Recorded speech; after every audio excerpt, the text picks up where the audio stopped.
Hello and good afternoon. In today's class, we will be talking about Central Asia, India's relations and approach towards Central Asia, which you will remember from the last lecture is part of Eurasia and also the neighborhood of Russia. All right. So, geopolitics of this region, meaning what is happening within these countries or what is happening between the countries of this region, is geostrategically significant for India, meaning from India's foreign policy perspective, from India's, and that simply means from India's national interest perspective. All right, this is one region of interest for India, and that has been consistently the case. So, what we will learn today would involve understanding why this region is significant, meaning why it may be significant for India. Two, we will understand, does India have an approach towards this region and what does that approach involve? Three, we will understand what are the limitations or challenges for India in this region. And D, then we will see what India is doing, A, as a way of advancing its approach and interest, and B, of course, as a way of dealing with the limitations. That's what we will learn about Central Asia.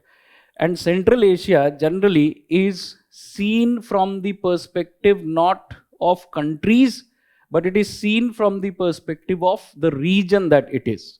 All right, the region of Central Asia. That's what we are going to learn today. So, when we look at Central Asia, what comes to our mind is a simple idea that this is a landlocked, resource rich, geostrategically significant region. All right, it's a landlocked but resource rich, geostrategically significant region. All right, so that's a one line understanding of Central Asia. Now, which countries comprise Central Asia? So, the countries comprising Central Asia, generally the reference Central Asia, is to the countries which are called Central Asian republics. All right, Central Asian republics. 5 of them, that is Kazakhstan, Uzbekistan, Kyrgyzstan, Tajikistan, and Turkmenistan. All right, these स्थान्स, स्थान इनके नाम के आगे लगा है. स्थान का मतलब होता है प्लेस ऑफ. सो कजाक और ताजिक और Kyrgyz or Uzbek, these are ethnic identities. These are reference to people. And the countries in which they live, or countries named after them, are these countries, Stans, Central Asian republics. Right? Now, what is the history of this region? So, functionally, to understand about this region. Now, the independent history of Central Asian republics starts only in 1991 after the collapse of Soviet Union. So, Central Asian republics as independent states are post-Soviet states. All right? Post-Soviet states. Or you can also call them former Soviet states. All right? Because they were part of Soviet Union. All right? Now you will see historically this region is known for, because there are steppes here, we have history of immigration from this region, spread of languages in this region, all right, from the steppes. So the history of this region is ancient, all right. And when you look at this history through who controlled this region, you will find either nearby powers like Iran or Persia, or nearby powers like Turkey or Turkic civilizational elements, all right.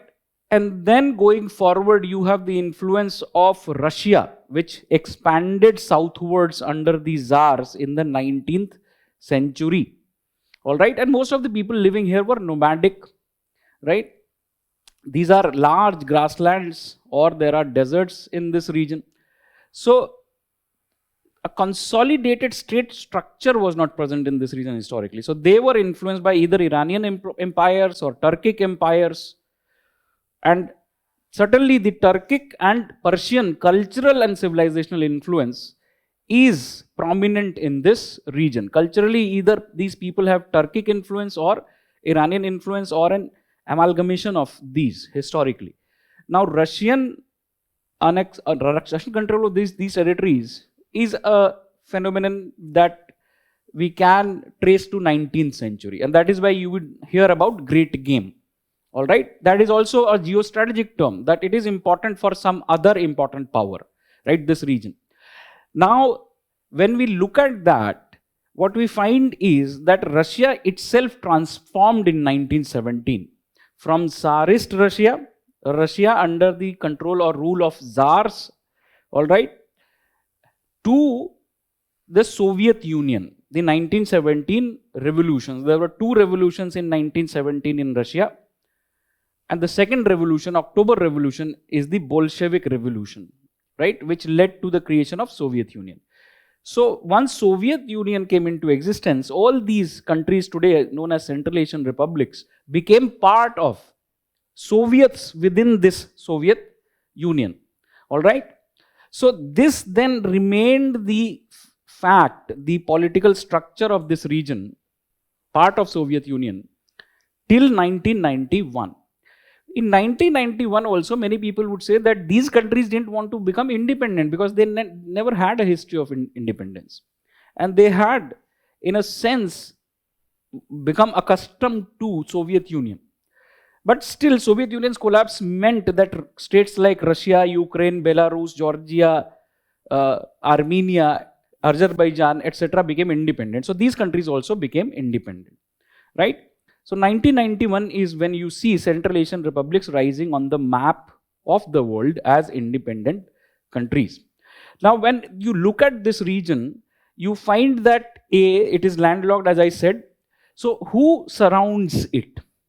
So of course, again, it is very simple because we have seen the maps yesterday. When we are looking at Russia, we looked at a large part of Asia and Europe.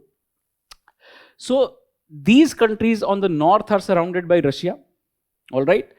Then adjoining them is the Caspian Sea, right. Towards their south lies the West Asian country. Yesterday I had showed you Persian Gulf also on that map.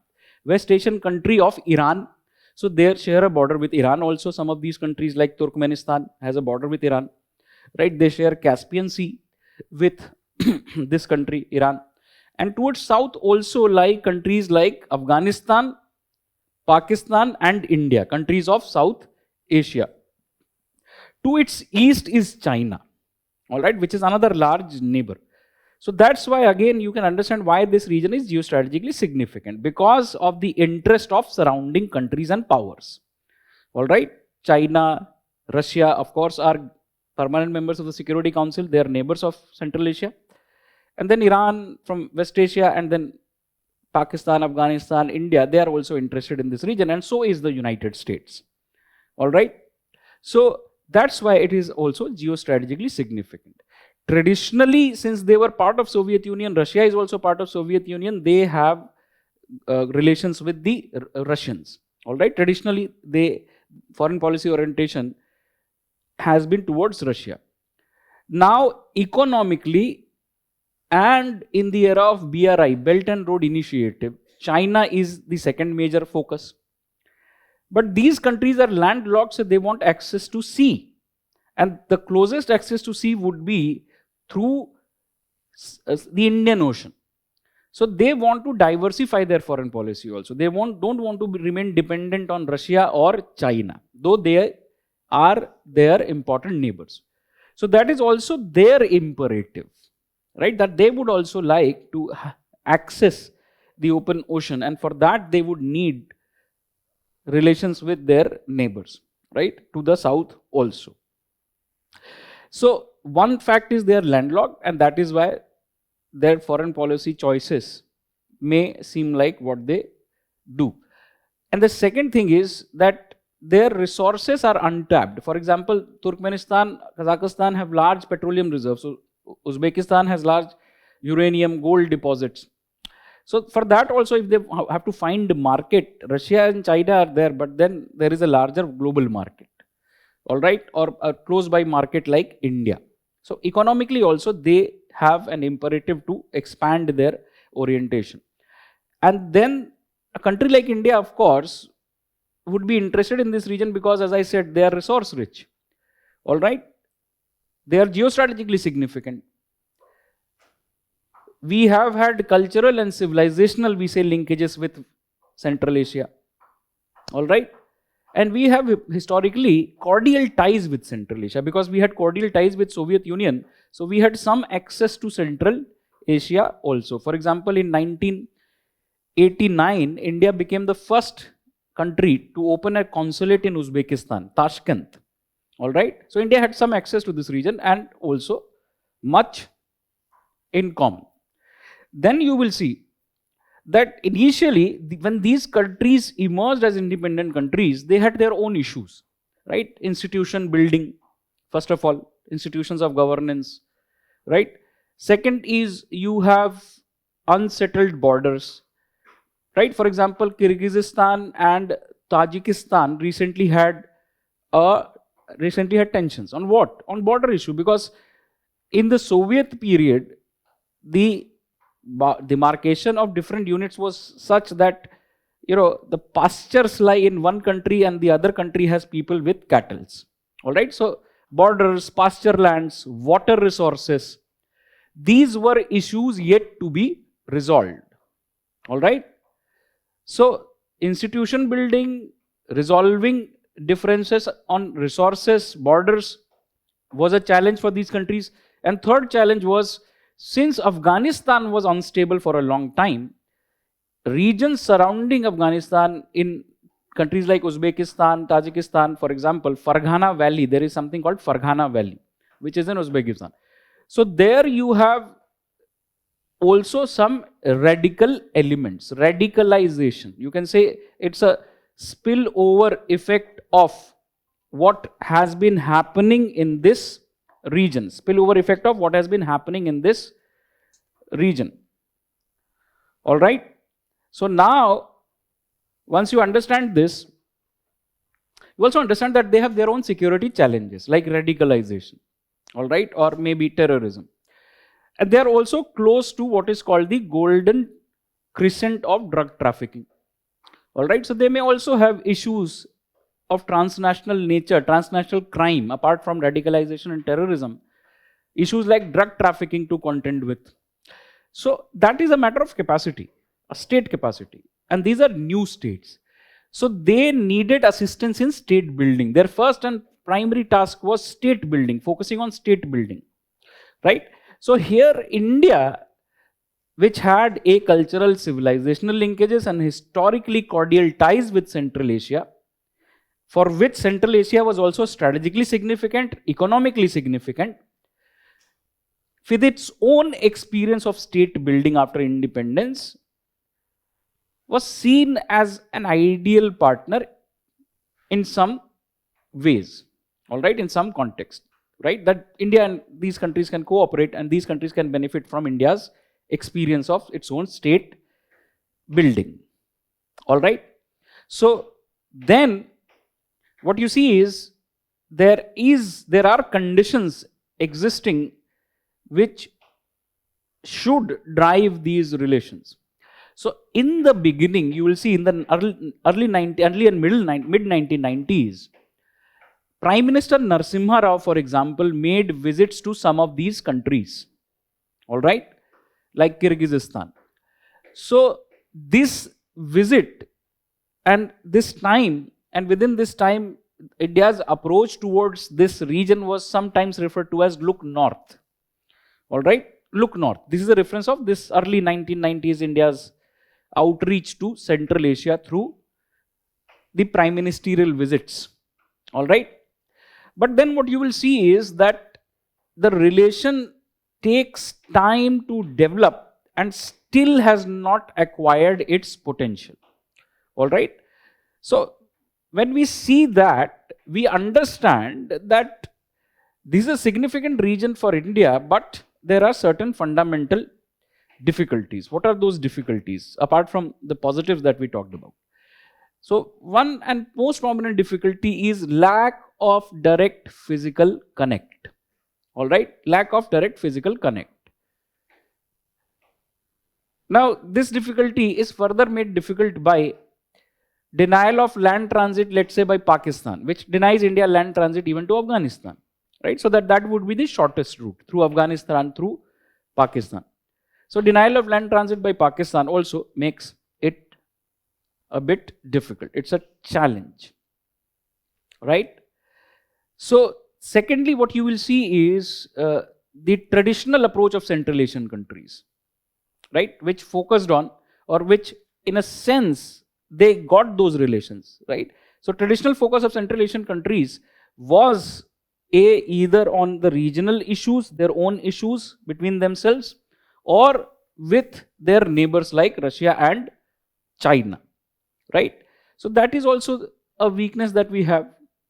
And certainly the other weakness that we can see is that we can say that traditionally there has been lack of government to government, business to business, and people to people interactions. Or we can say that India lacked presence on the ground in all these three matters: government to government, business to business, and people to people ties. All right, India lacked presence on the ground. So that's something that we can also see from our part, right? So thereby what you will see is India's effort has been to advance relations with Central Asian republics with whom it has cultural and civilizational linkages, historically cordial ties, which are strategically significant because of their location, and which are also attractive because of their markets, economically attractive because of their markets and resources. All right.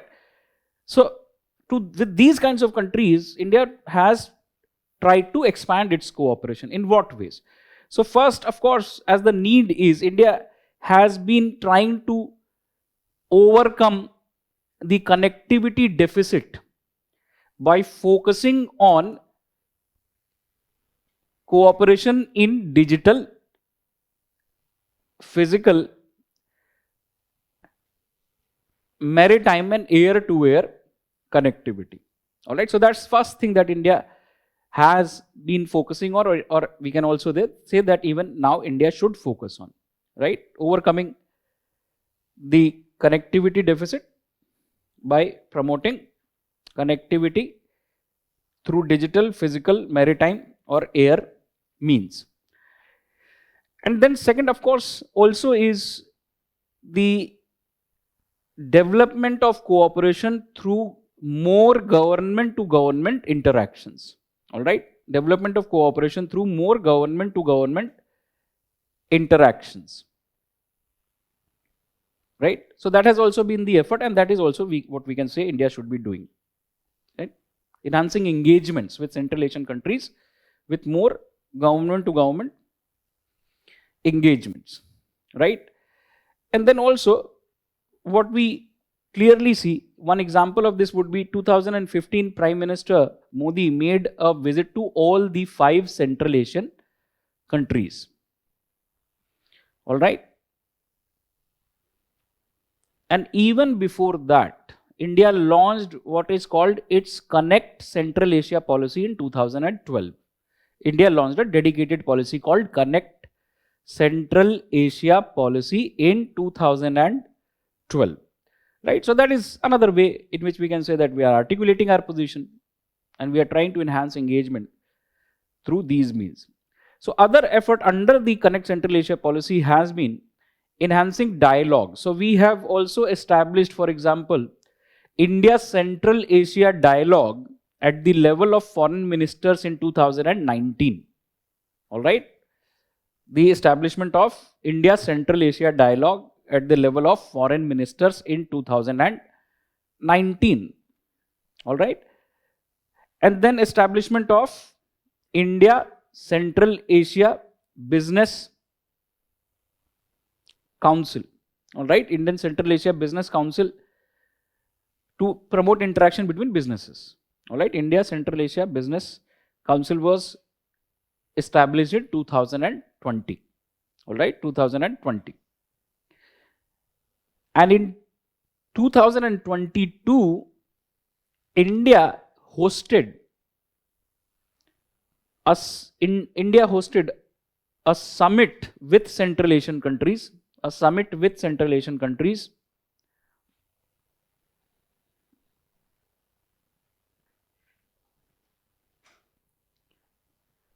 So this was first India Central Asia summit, all right, virtually. India hosted it virtually.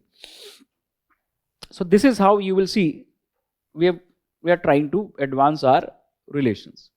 Similarly, what you will see is that the effort has been to engage with the region through regionally significant forums. All right. So engaging with Central Asia or the larger region through regionally significant forums. So that's where you will see India is a part of SCO, Shanghai Cooperation Organization, which also involves other Central Asian countries, right? India is a part of SCO, Shanghai Cooperation Organization. This is an example of what we said India has been trying to do. Engage with this region and these countries through regionally relevant forums. All right. Now, you also see that similarly, there are other initiatives of which India may be a part. All right. So, for example, we have initiatives which started into early 2000s, and we have talked about in the context of Afghanistan. For example, RECA conferences, Regional Economic Cooperation Conference on Afghanistan. All right, I mentioned this in case of Afghanistan also. Started in 2004. So this is another forum through which India and Central Asia engage, right?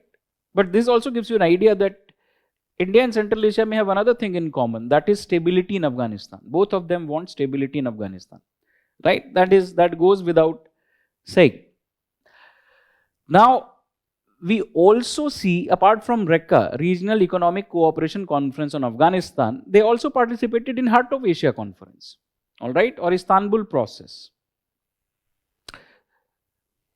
And they also interact at initiatives which originated in Central Asia, like CICA, C-I-C-A, all right, C-I-C-A.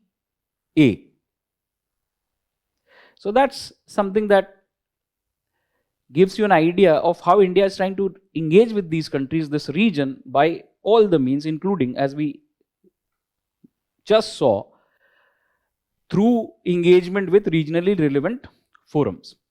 And then similarly, what you will see is a part of the first point, and also an example of the last point that we mentioned, is India's involvement in agreements like Ashgabat Agreement of 2000. India joined the Ashgabat Agreement in 2018. All right. It's an agreement to promote an international trade transit corridor. All right. So India has joined initiatives like Ashgabat Agreement. It's a regional initiative, plus it's an initiative for connectivity, right? And India also has been part of projects like TAPI, T-A-P-I, Turkmenistan, Afghanistan, Pakistan, India pipeline. All right.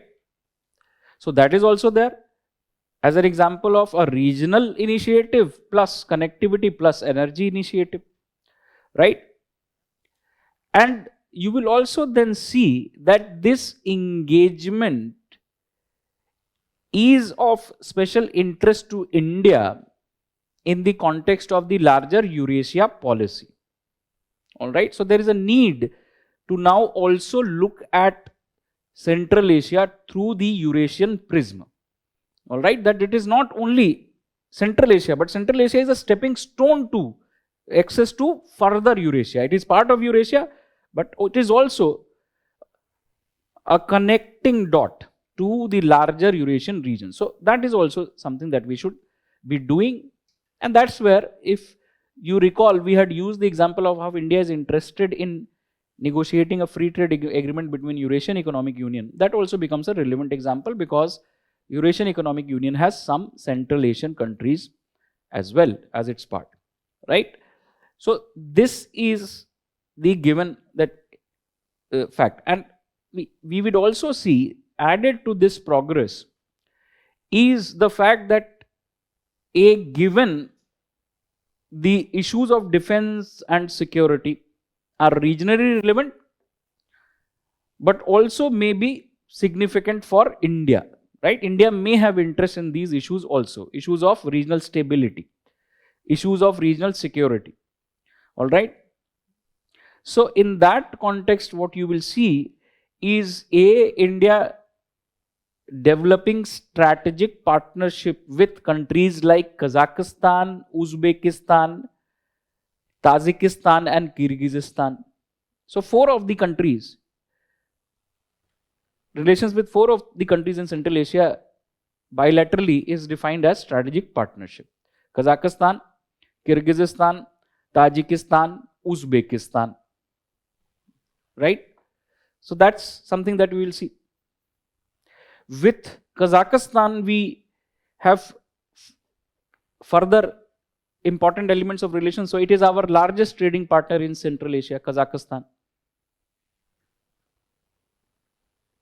Another example that you will see, apart from Kazakhstan being India's largest trading partner, that in the past, Indian energy companies had bought stakes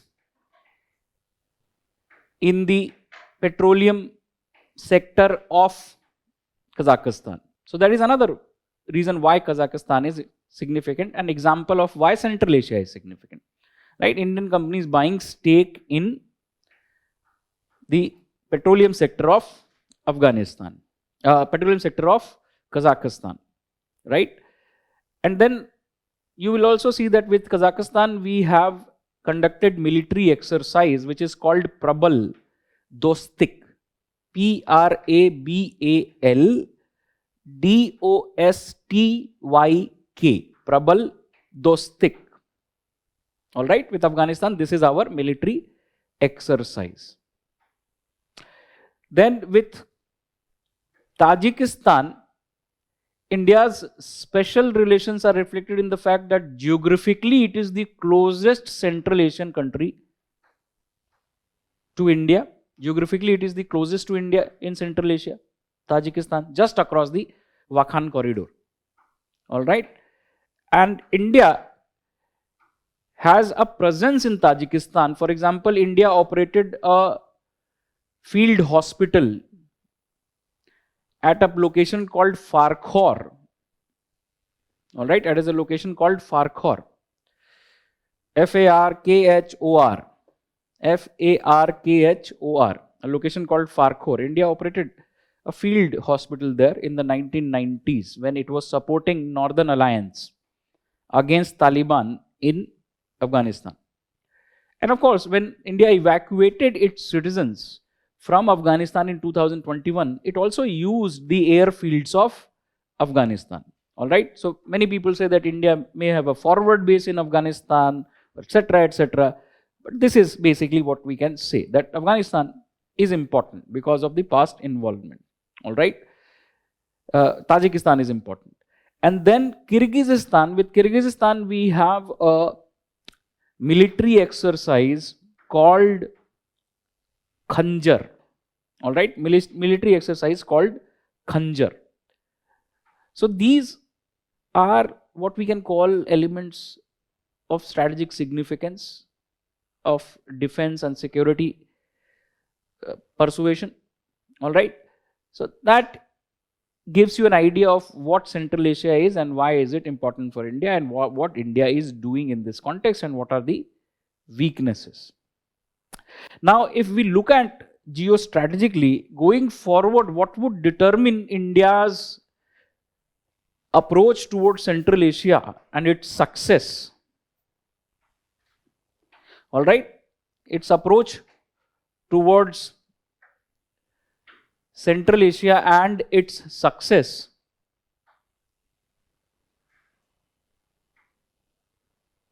would be determined by what many refer to as a new great game. What many refer to as a new great game. Given the multiple contending interests in the region, given the multiple contending interests in the region.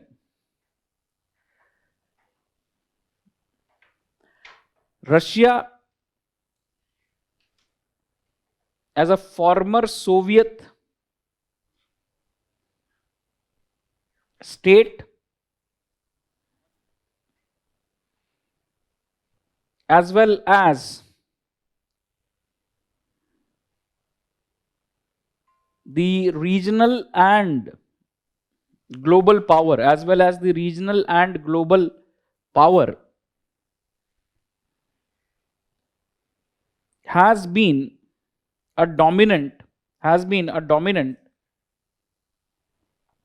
presence in the region with strong linkages shared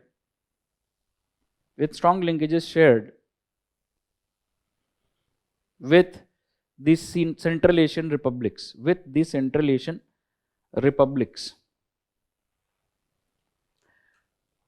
China, on the other hand, is yet another large neighbor of Central Asian countries,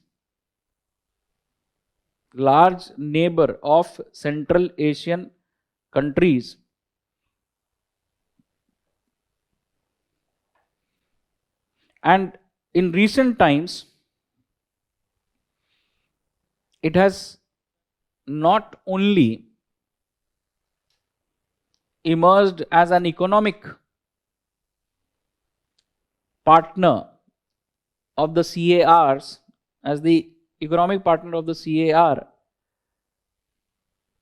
but also has extended more than 10 billion US dollars,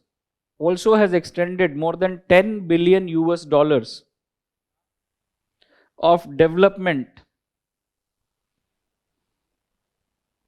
finance to the countries of the region.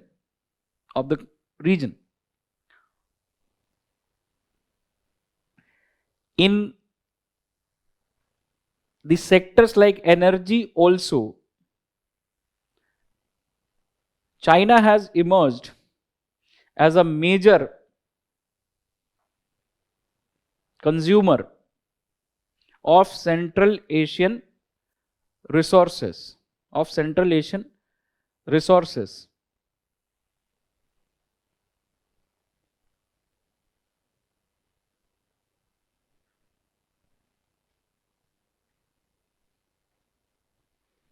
China's BRI through its Silk Route economic belt,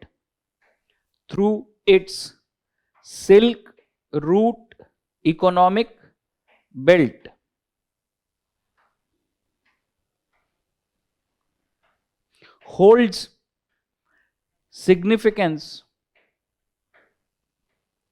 for the CARs,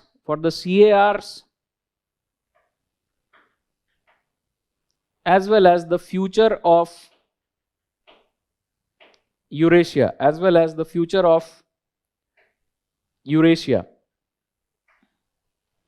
The United States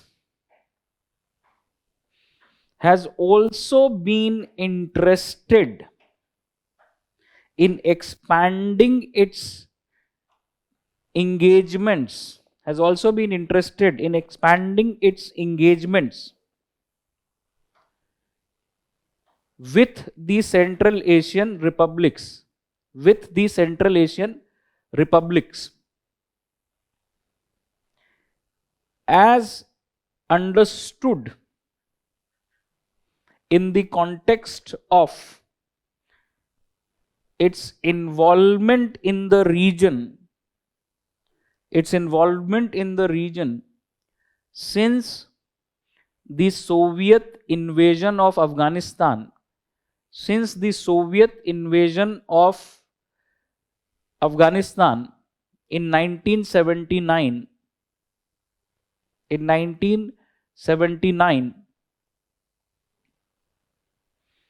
and more recently due to its own long stay in Afghanistan,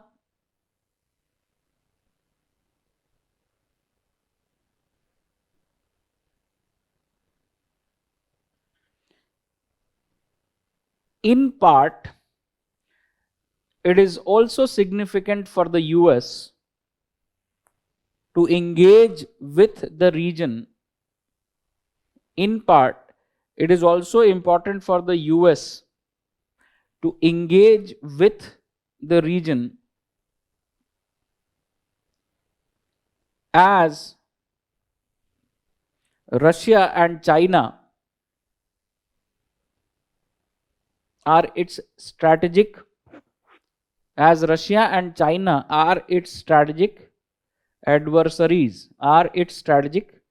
adversaries,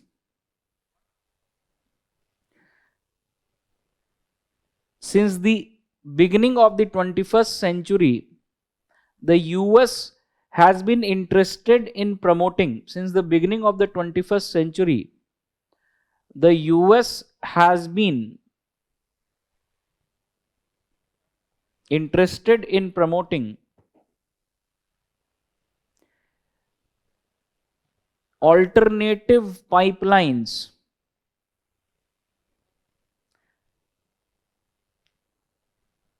connecting Central Asian countries to the European and South Asian markets.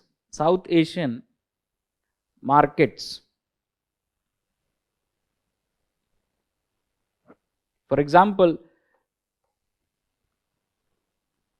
projects like TAPI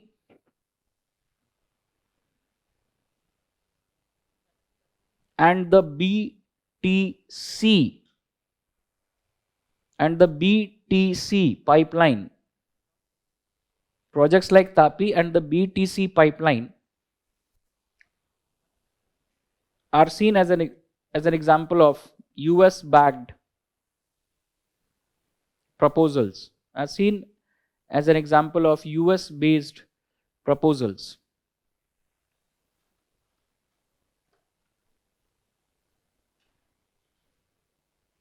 After its exit from Afghanistan,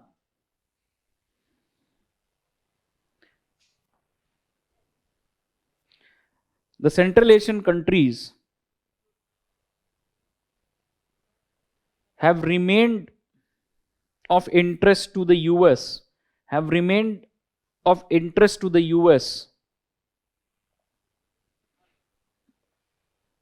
as seen in the summits on connectivity organized by the two sides,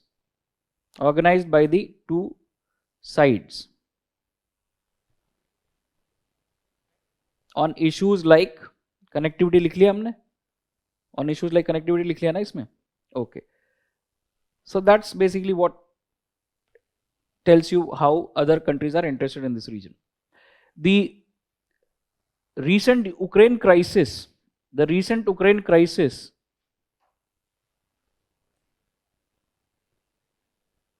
further highlights the prospects of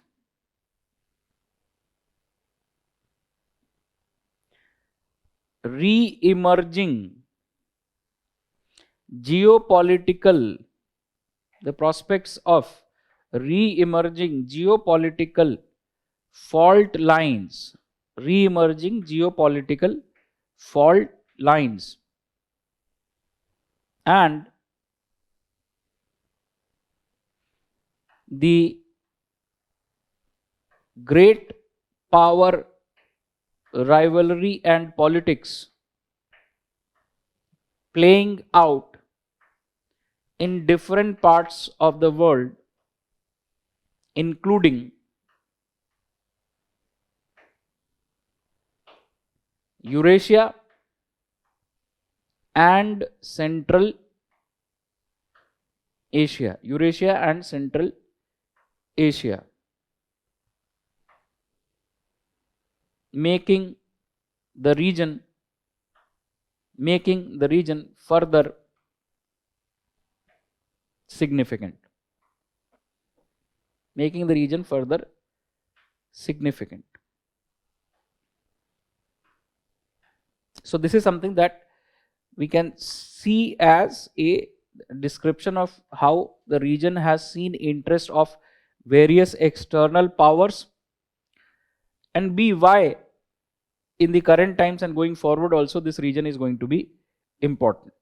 All right, mainly great power politics and their own geostrategic significance would retain the importance of Central Asian republics, CARs. Now moving forward, what we will see is simply some questions that UPSC has asked pertaining to this region, and we will focus on some initiatives in this region.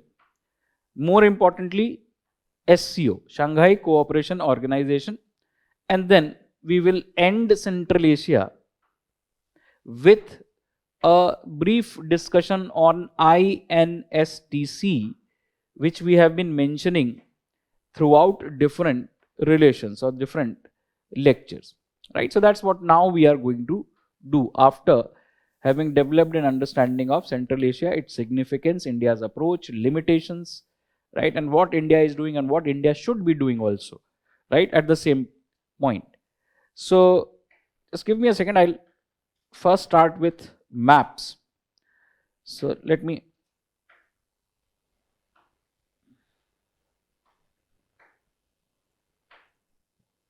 in the meanwhile you can go through what we have written so far.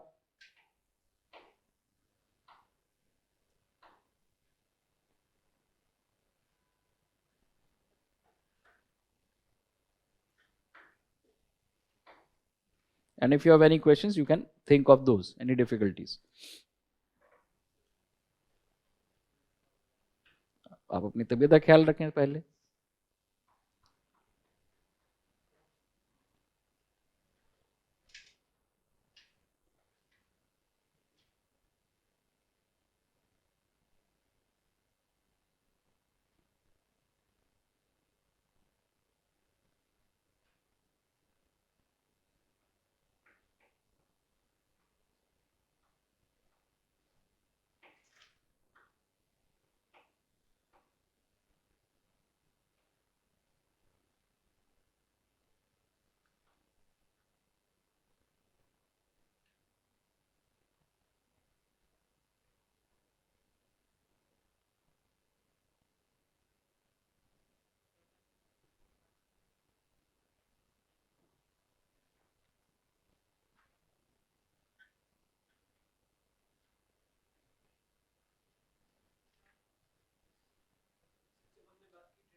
रहे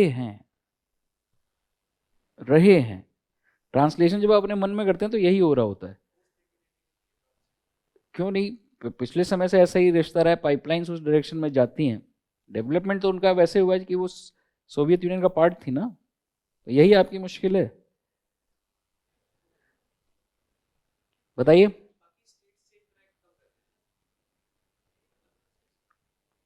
नहीं, ऐसा मतलब जबरदस्ती निकालने की जरूरत नहीं है, ये सिंपल दिखाता है कि उनका फॉरेन पॉलिसी फोकस कहाँ पे रहा है। जैसे हम इंडिया कह सकते हैं साउथ एशिया में रहा है, तो उनका भी अपने नेबरहुड में रहा है, यही तो सिंपल मतलब है इसका। इंटरेक्शन कम ज्यादा ये वो नहीं, और दूसरा समझो कि ये लैंडलॉक्ड है ना, तो ये उनकी फॉरेन पॉलिसी तय करेगा। सो this laptop has some difficulty in terms of reading my slides, so I'll just simply open a map and talk about Central Asia and important aspects of it. So when we look at the map of Central Asia, just let me first get the map for you. There are very few and simple things that we need to focus on. All right, few simple things which we will try to learn through the maps. Just give me a second.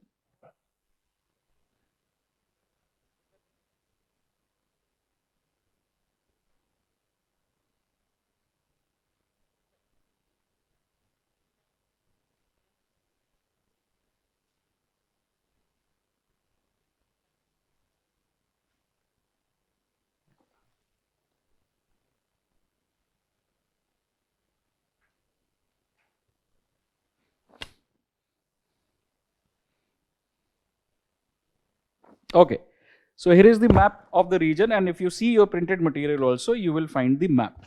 And if you have a simple atlas also, you can also find the map there. So that should not be a difficulty. How will I understand? How will I go about it?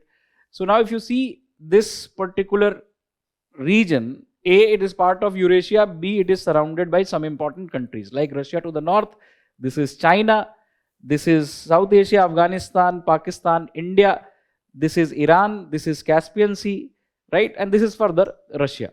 So first thing, which countries are there? So Kazakhstan, right? Geographically the largest country in this region. The capital of Kazakhstan is, if you see, the cities like Almaty, but the capital of Kazakhstan is Astana, all right, which was renamed as the city of Nur Sultan, right, named after its former long-standing president who was removed from power.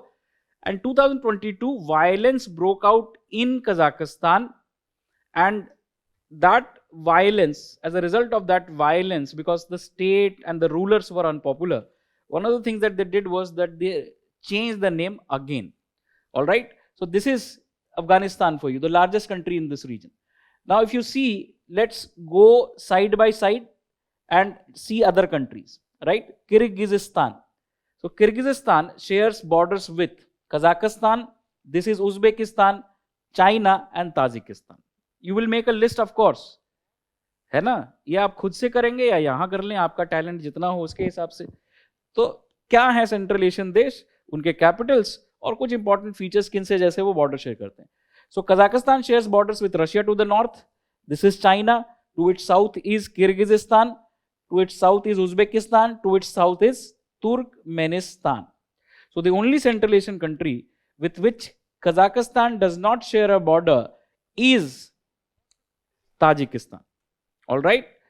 Now let's go to the region in a clockwise direction. Next country is Kyrgyzstan. All right. Kyrgyzstan's capital is Bishkek.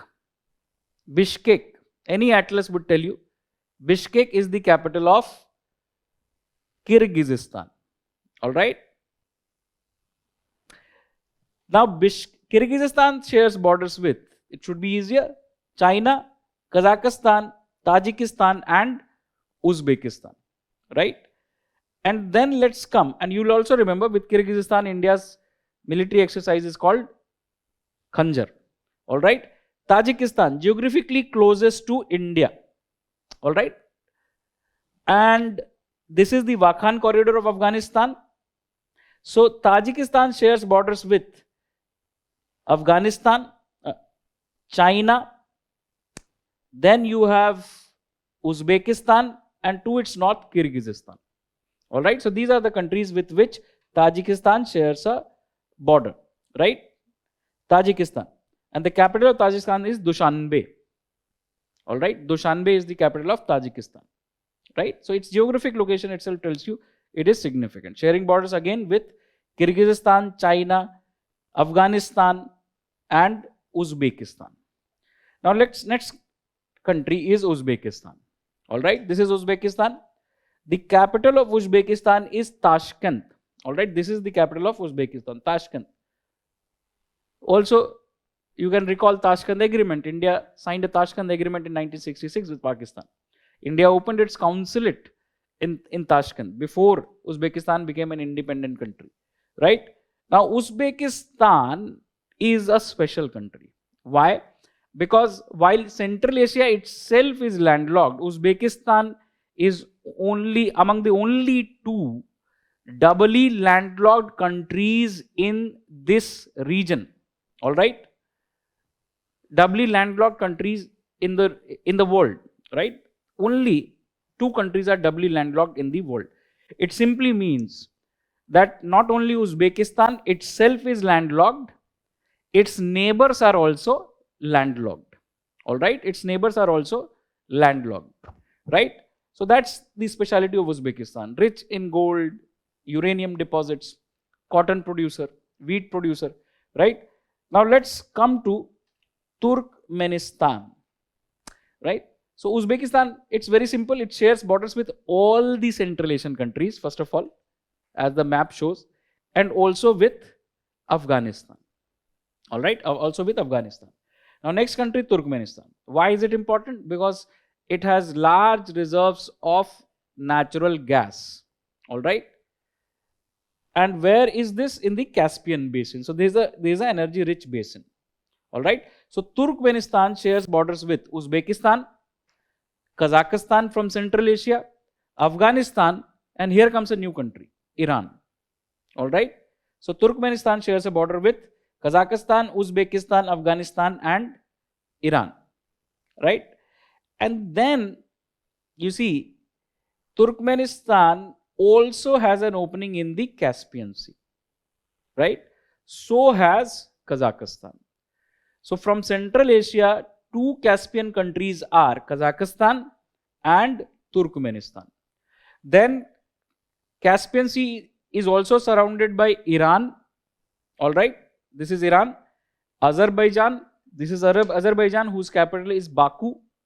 All right, so Baku, Tbilisi, Sihan, BTC pipeline, as we talked about. Right, so Baku, Azerbaijan in the Caspian Sea, and this is Russia. This is the river Volga. This is Volgograd. All right, if you see, river Volga empties into the Caspian Sea. I had mentioned yesterday also, you will remember. So now you also know which countries share the Caspian Sea. All right. So that's something that is the kind of information that UPSC may think it is significant in the preliminary examination. Right. Now, when you see this map once again, there are some other important features, right? So this is the Aral Sea, right? Aral Sea. Now the Aral Sea is known for, or is an example of, the effect of anthropogenic activities on natural environment, right? This, seen through various satellite maps over the years, shows that the Aral Sea has shrunk. All right. The Soviet Union had various agricultural extension plan, for example, growing cotton in Uzbekistan. So rivers were diverted, linked, interlinked, interbasin changes were made, and the rivers feeding Aral Sea gradually cut off from it, and Aral Sea shrunk in size, leading to desertification as well as increased salination around the region, soil salination. So UPSC asked a question, which among the following, and this year also UPSC had asked a question on lake. A similar question, a lake which has shrunk in size. This year UPSC had asked about an African lake. All right. And UPSC already has asked about RLC in preliminary examination. Right. So which among the following has immensely dried, shrunk up? Right. So RLC. RLC is shared between Kazakhstan and Uzbekistan. All right. Kazakhstan, Uzbekistan. So this is a major geographic feature here. Rest is up to you, how much interest you would like to take. Now some students have a doubt that how is Central Asia landlocked? It has Caspian Sea. So Caspian Sea is not an open sea. Caspian Sea itself is an inland sea. Caspian Sea is landlocked itself. So by the virtue of being on the banks of Caspian Sea or on the littoral of Caspian Sea, a country cannot be called to have access to open sea. Central Asia is landlocked. Uzbekistan is doubly landlocked. Caspian Sea itself is landlocked. All right. In Caucasia, you have already seen that barring Georgia, if you see here, Georgia, Armenia would be here. Georgia has a coast in Black Sea, but Armenia and Azerbaijan are also landlocked. All right, इतना तो समझ में आने लगा है ना? So this is basically what we are saying about this region. First of all, all right, this is something that UPSC has asked as questions, and these kinds of questions UPSC asks in the examination. Now, give me a second. I will open up a question from the previous year, right? And it should not be very difficult.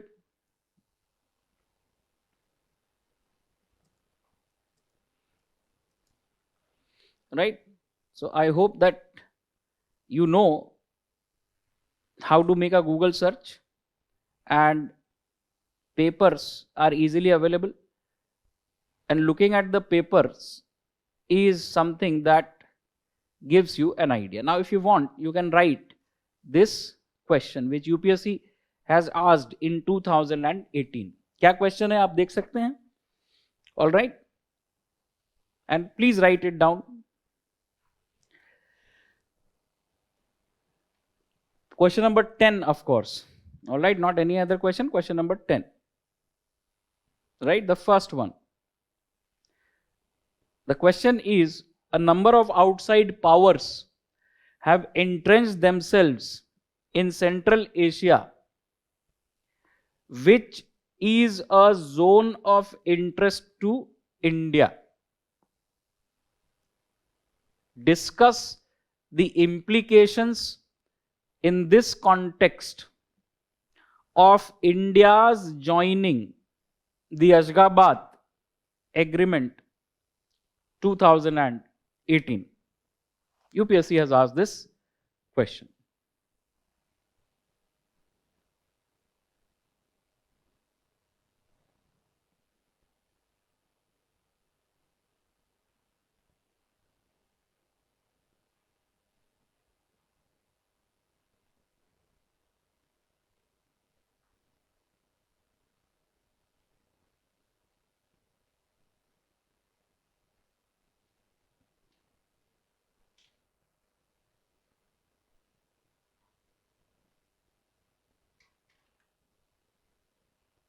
लिख लिया? चलो, तो कोई भी जानकारी किस लिए? Because ultimately you are able to put your point of view, which is now an informed point of view on some matters. That's why you are learning, right? So first of all, if you have read what we have written, the last thing in the class, you will understand what the first part means. All right? Now the second part says, in this context, discuss the implications of India joining the Ashgabat Agreement. So this part itself has two parts. One, first of all, you have to give some factual information about Ashgabat Agreement, right? So some answers would require you to be factually correct in one part, and in second part, you present some analysis. That's what it is saying. And how else the analysis be done if not on the basis of what we call India's national interest? All right. So Ashgabat Agreement, joining the Ashgabat Agreement would help India economically, would help India strategically, would also help India diplomatically and politically in engaging with Central Asian countries. All right. Because Ashgabat Agreement itself, as I said, is a trade transit agreement which aims to create transit connectivity routes for trade involving Central Asian countries plus Persian Gulf countries.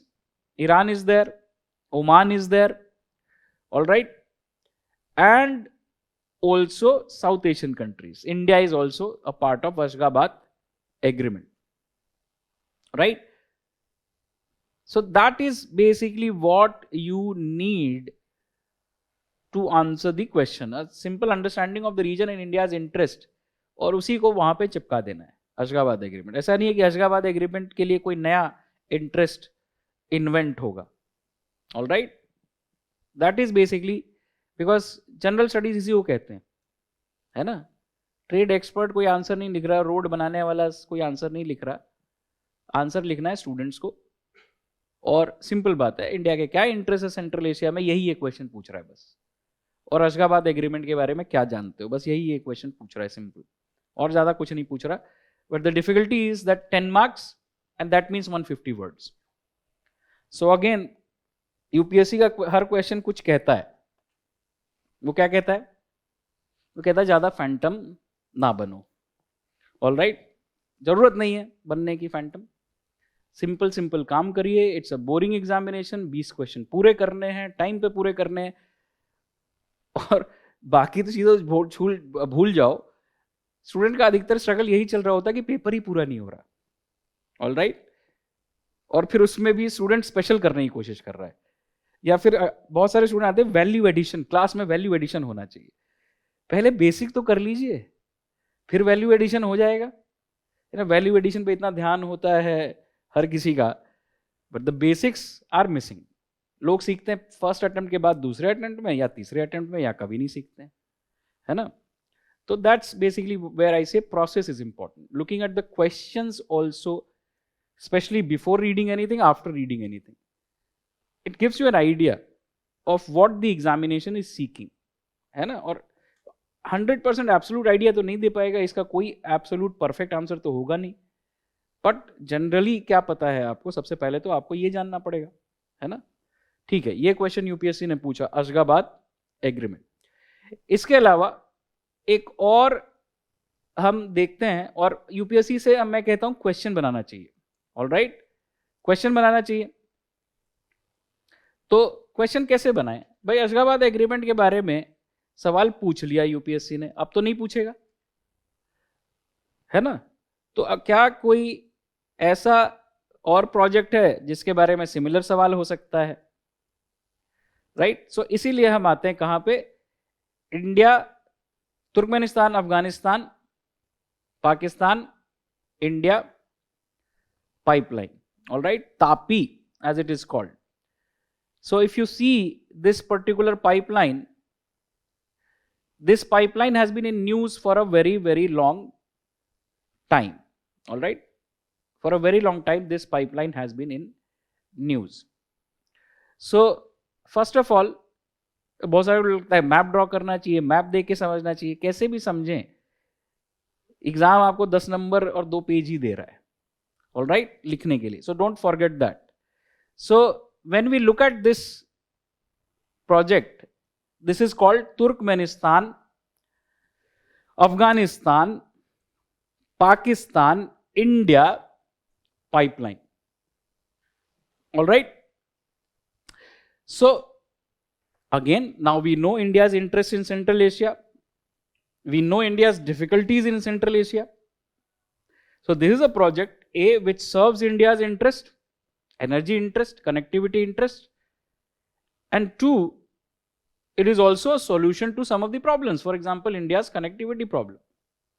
All right, how do you carry Central Asian gas to India? All right, and what is it that it gives to Turkmenistan? To Turkmenistan, it gives an opportunity to diversify its energy exports. All right, not be dependent only on Russia and China. Right?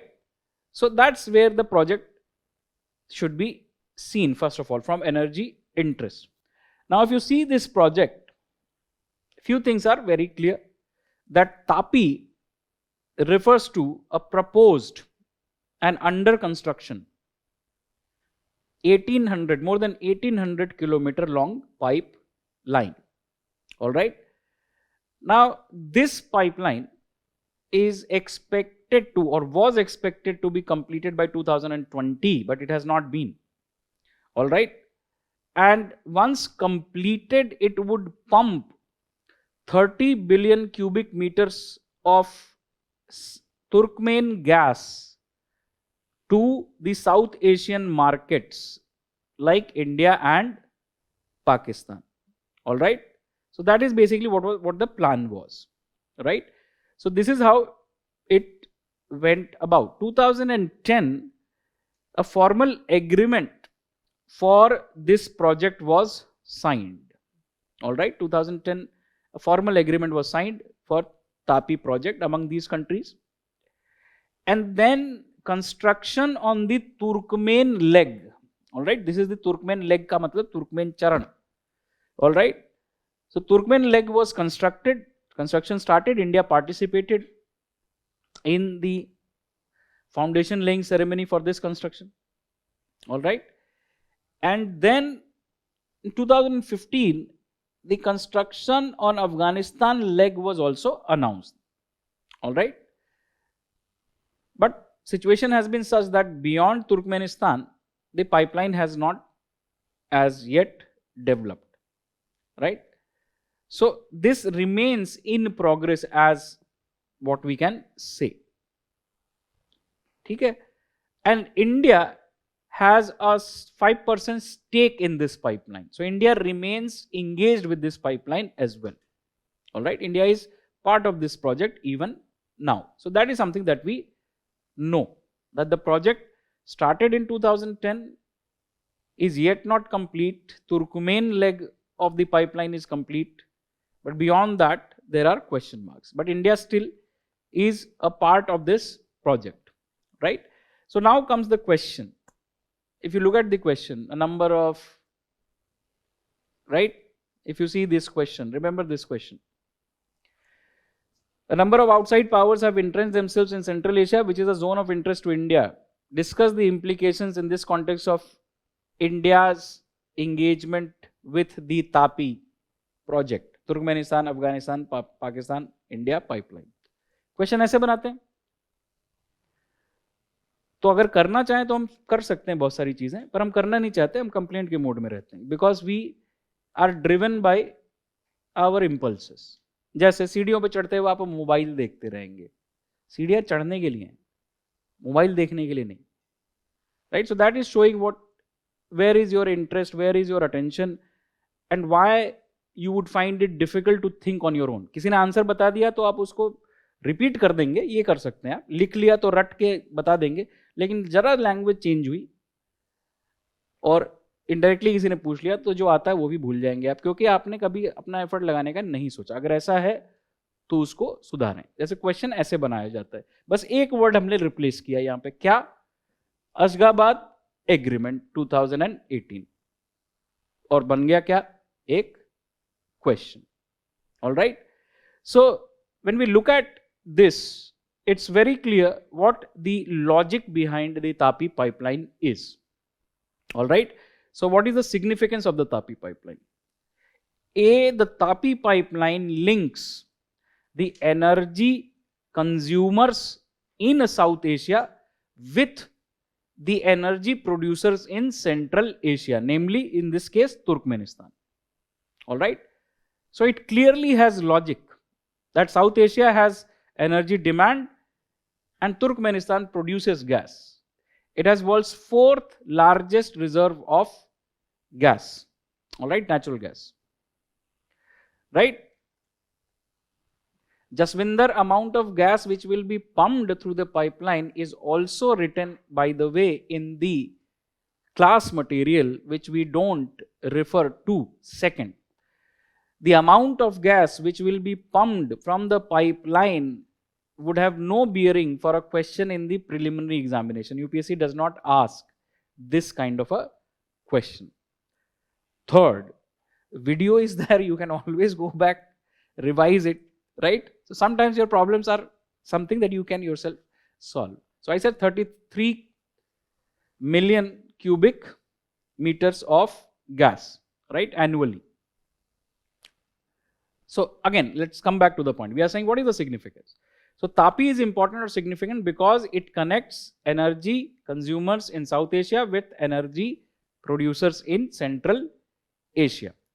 So this point has two implications. One, it provides India access to relatively clean sources of energy.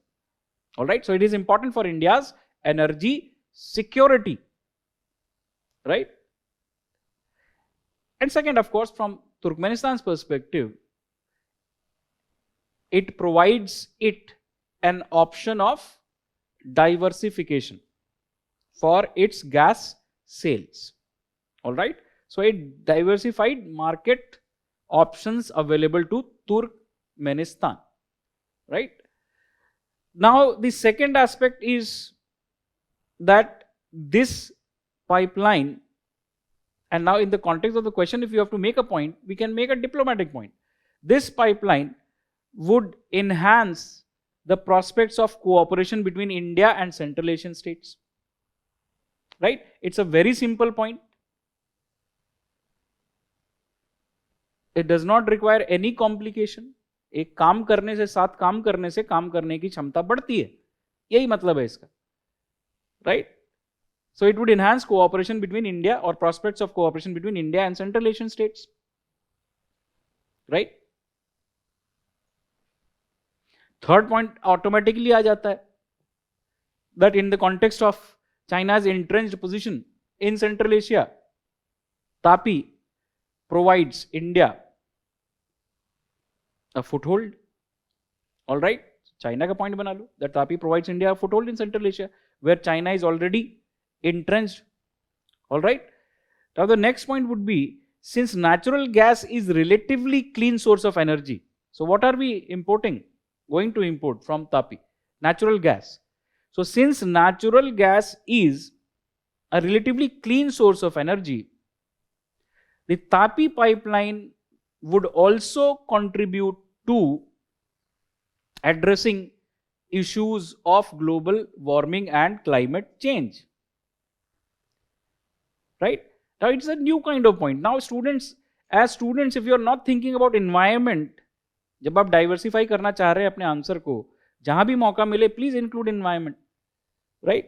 So here also we are saying that since natural gas is a relatively clean source of energy, it would also help in addressing the issues of greenhouse gas emissions, global warming and climate change. ऐसा ही होता है climate change. Greenhouse gas emissions are rising. It would add to a greenhouse effect, so the global warming average temperatures would rise, and thereby what you see is climate would change over time, right? Leading to what? Leading to extreme and unpredictable weather events. यही हम सीखते हैं, सिखाते हैं. एक बार सीख लिया, कई जगह इस्तेमाल कर सकते हो, ठीक है? वो लॉजिक समझ में आ गया आपको, तो यहाँ पे ये पॉइंट है, ठीक है? And next point can be, why is it significant? All right, next point can be, of course, that it is an important initiative for the future of Eurasia. All right, for the future of Eurasia. Whether Eurasia simply would be a region divided across two alliances, or whether Eurasia remains an open region. Right, so this is India's foreign policy point, that this is a project which is important for the future of Eurasia, which means beyond great power politics also other countries have interest. That's simple thing that we are saying. So other problem comes because most of the foreign policy is understood either through American prism. आप America की foreign policy समझ रहे हैं, जितना discourse देख रहे हैं, तो आपको लगता है कि इंडिया भी वही करना चाहिए, करता है जो अमेरिका करता है. It is not necessary. All right, so that's the benefit. Now thereby, of course, we are discussing, so we will identify challenges. 10 number में इतने काफी हैं. We will discuss the challenges. What are the challenges? So first of all, the progress of the pipeline beyond Turkmenistan has remained stuck, right? The progress of the pipeline beyond Turkmenistan has remained stuck. The prevailing security situation in Afghanistan,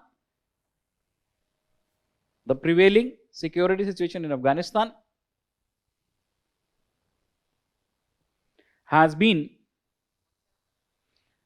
a major hurdle,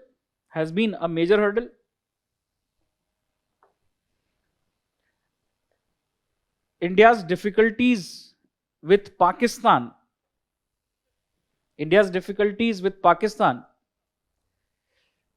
have further put question marks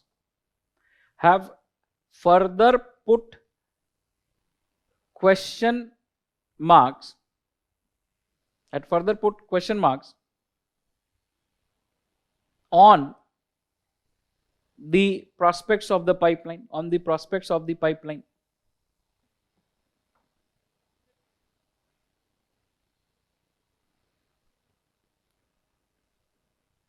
adding to and flowing from the above difficulties is the issue of financing the pipeline, which would cost an estimated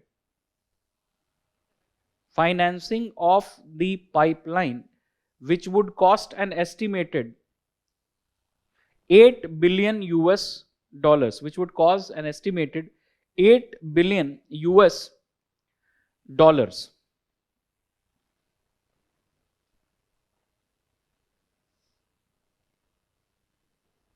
The growing polarization between East and the West, represented by Russia and China on one hand, and US and its allies,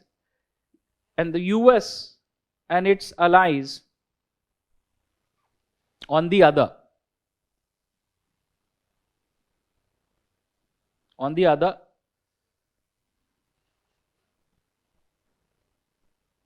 Can further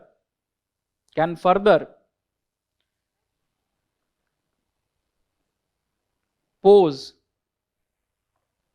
challenges in financing and completing the pipeline,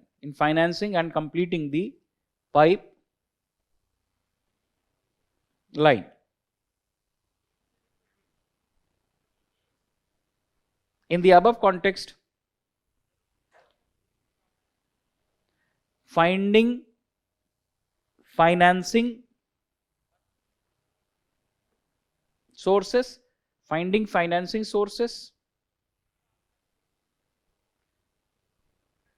and adjusting to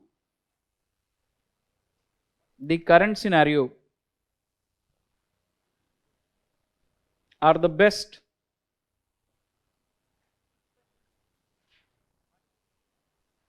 steps India can take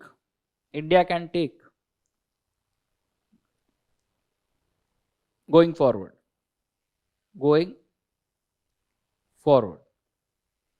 All right, so this is about Tapi pipeline, Turkmenistan, Afghanistan, Pakistan, India pipeline, right? So in the margin you can simply write about Ashgabat agreement. Ashgabat agreement was originally signed in 2011, and I'm also suggesting that you can look at current affairs, other materials where such initiatives are announced. And now you can think of a question like this: when you want to understand or want to read that current affairs content, अपने आप question बनाओ, सोचो उसके बारे में. All right. So then Ashgabat Agreement was initially signed in 2011 between Turkmenistan, Uzbekistan,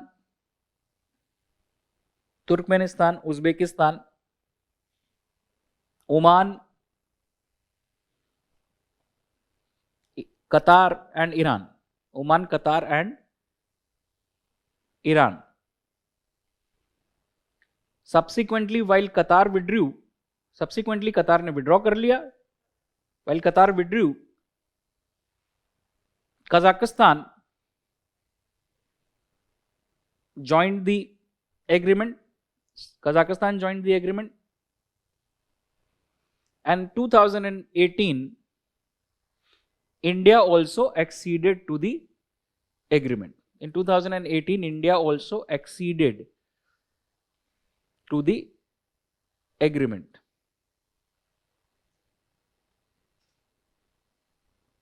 The agreement proposes to create a trade transit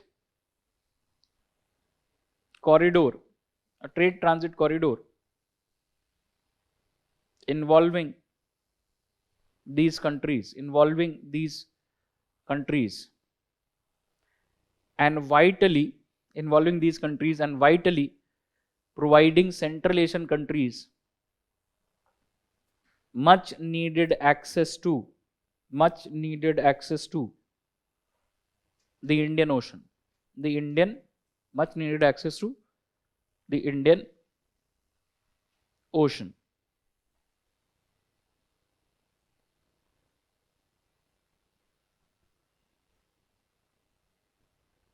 ठीक है, चलिए ये हो गया आपका अशगाबाद एग्रीमेंट. इसी तरह से एक और एग्रीमेंट है जिसको कहते हैं लैपिस लाजुली एग्रीमेंट. उसका इंडिया पार्ट नहीं है, right. India is not part of Lapis lazuli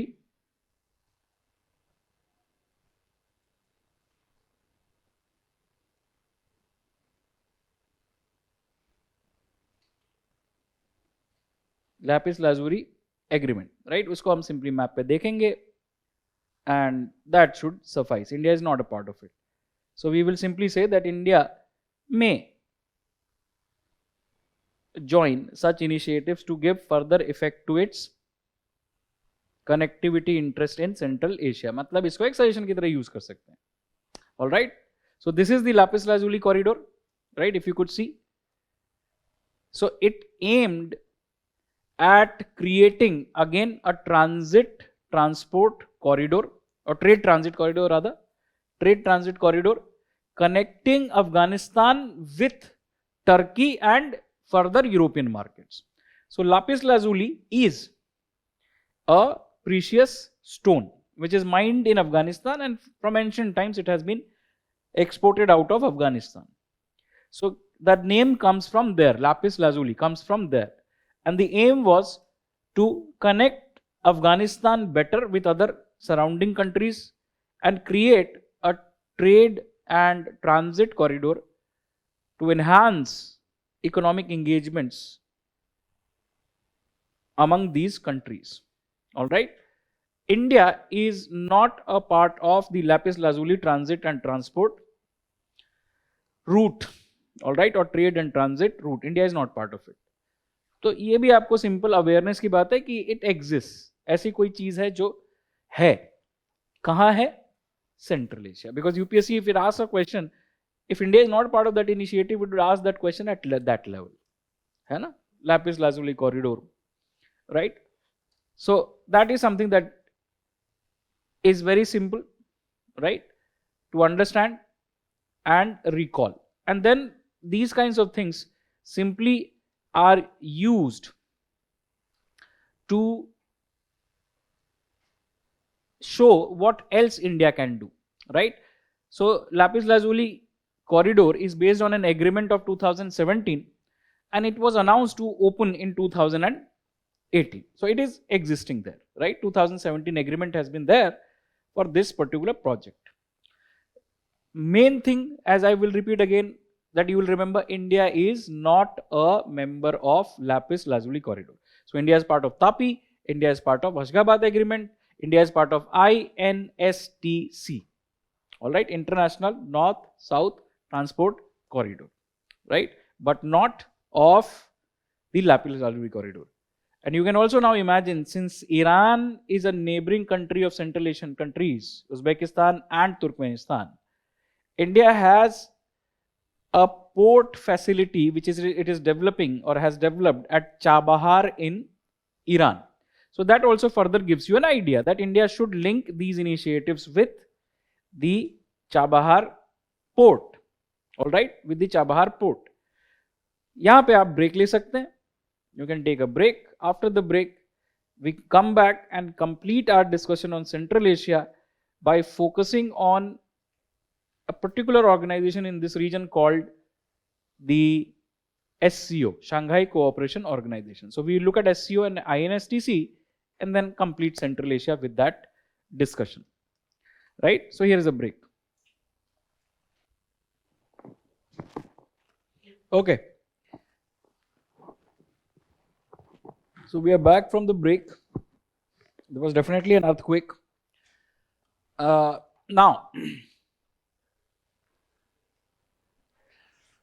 Now, let's look at the further topics, and we start with the question of the UPSC. All right, UPSC asked a particular question in 2021, which you have seen, because we have seen a question from the same year asked by the UPSC. All right. Okay, so if you want, now you can note down this question. Question number 19. Question number 19.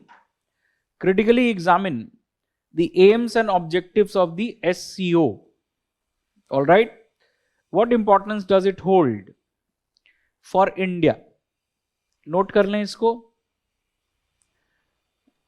Please note down this question as quickly as you can. Critically examine the aims and objectives of SCO. What importance does it hold for India? ठीक है. Now, if you see, this question also is giving you an idea of what UPSC asks. So first of all, factually, you should know what are the aims and objectives of SCO. Aims and objectives of these kinds of organizations are very, very general in nature. All right. And we also know that the main focus should be on what importance does it hold for India. All right, that is the significant part of this question, right? So we will start by first understanding what SCO is, and then we will look at what SCO does or proposes to do. And more importantly, we will look at why SCO holds significance for India, and what are the limitations of SCO for India. All right. So that's something that we are going to understand. Now, in order to understand that, if you have noted down this question, I will just go back. So the SCO is part of what we had earlier mentioned. When Central Asian countries became independent, it's a new development in this region. Now there is a new realignment of borders. All right. So while earlier China's border simply was with Soviet Union, now after 1991, China's border is with multiple Central Asian countries. Right. We also know that this region had its own issues. For example, countries' issues of border or resources, challenges of state building, rise of radicalization, right? Drug trafficking also in the surrounding region. Terrorism may also be a security challenge. So what happens in your neighborhood is always your concern. This is something that we have learned in our neighborhood also. All right. That for us, it would be a matter of interest. So similarly, this region, the two large neighbors, Russia and China, for their own reasons, had started dialogues or institutionalized cooperation. Russia with other former Soviet states, and China with its neighboring Central Asian countries. So, for example, Russia and other post-Soviet states create what is called Commonwealth of Independent States. All right, CIS, Commonwealth of Independent States, is created by whom? By former Soviet states, including Russia. Now, the headquarter of CIS is in Minsk, which is in Belarus. All right. So now, if you would see, Russia also signs an agreement, or Russia and its neighbors also sign an agreement, Central Asian countries also, which is called CST, which is Collective Security Treaty, signed in 1992. Collective Security Treaty, signed in 1992, leading to creation of CSTO in 2002. All right, CSTO, Collective Security Treaty Organization, as the name suggests, to formalize security cooperation between Russia and its neighboring countries, right? CSTO. So that is a Russian example of Russian initiative. CIS is an example of how Russia and other Soviet countries wanted to maintain close cooperation, which basically did not mean much. CIS remained defunct. All right, countries like Ukraine or Georgia left CIS, right? And CSTO still exists. Now, what China did was it started a dialogue called Shanghai 5. All right, Shanghai 5 dialogue was started by China in 1995-96. Is the origin of Shanghai 5. I have discussed these issues in detail in the current affairs for the month of September also, right? Most recently. So, if anyone has any difficulty, so you can go to that current affairs also. If not video, the text you can read. So, Shanghai 5 is a deliberation between China and its neighbors, including Russia, on the issue of regional stability, cross-border security. So that is what this dialogue focuses on. The S5, Shanghai 5 dialogue, focuses on regional security. All right, focuses on cross-border stability. Now, Shanghai 5 in 2001 becomes SCO, Shanghai Cooperation Organization. Uzbekistan joins in the same year. All right, so Shanghai 5 transforms into Shanghai Cooperation Organization in 2001. And now Uzbekistan is a new member. All right. So at that point in time, its members are Russia and China, two permanent members of the Security Council. All right. And Central Asian countries, barring Turkmenistan. Turkmenistan को छोड़ के बाकी सारे Central Asian countries. All right. So why Qatar withdrew from Ashgabat agreement? Shekhulen asks. I don't know Shekhulen answers this question, but I can tell you the answer to another question which is more important. Turkmenistan generally has adopted neutrality in international relations. So Turkmenistan is not part of many of these initiatives. All right. So Turkmenistan is not part of SCO. Right. So other Central Asian countries are Uzbekistan, Tajikistan, Kyrgyzstan and Kazakhstan. And then what happened?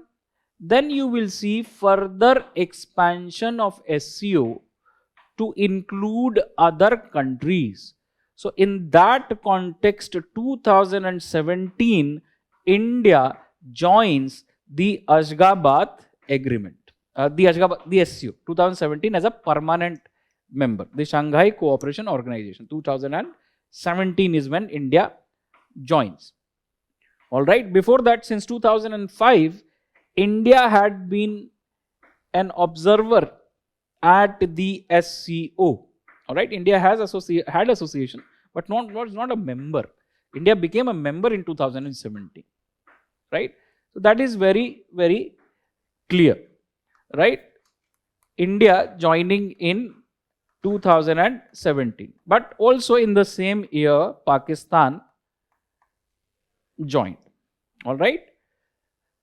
So now the Shanghai Cooperation Organization includes 4 Central Asian countries, 2 other powers of Eurasia, Russia and China, which are also permanent members of the Security Council,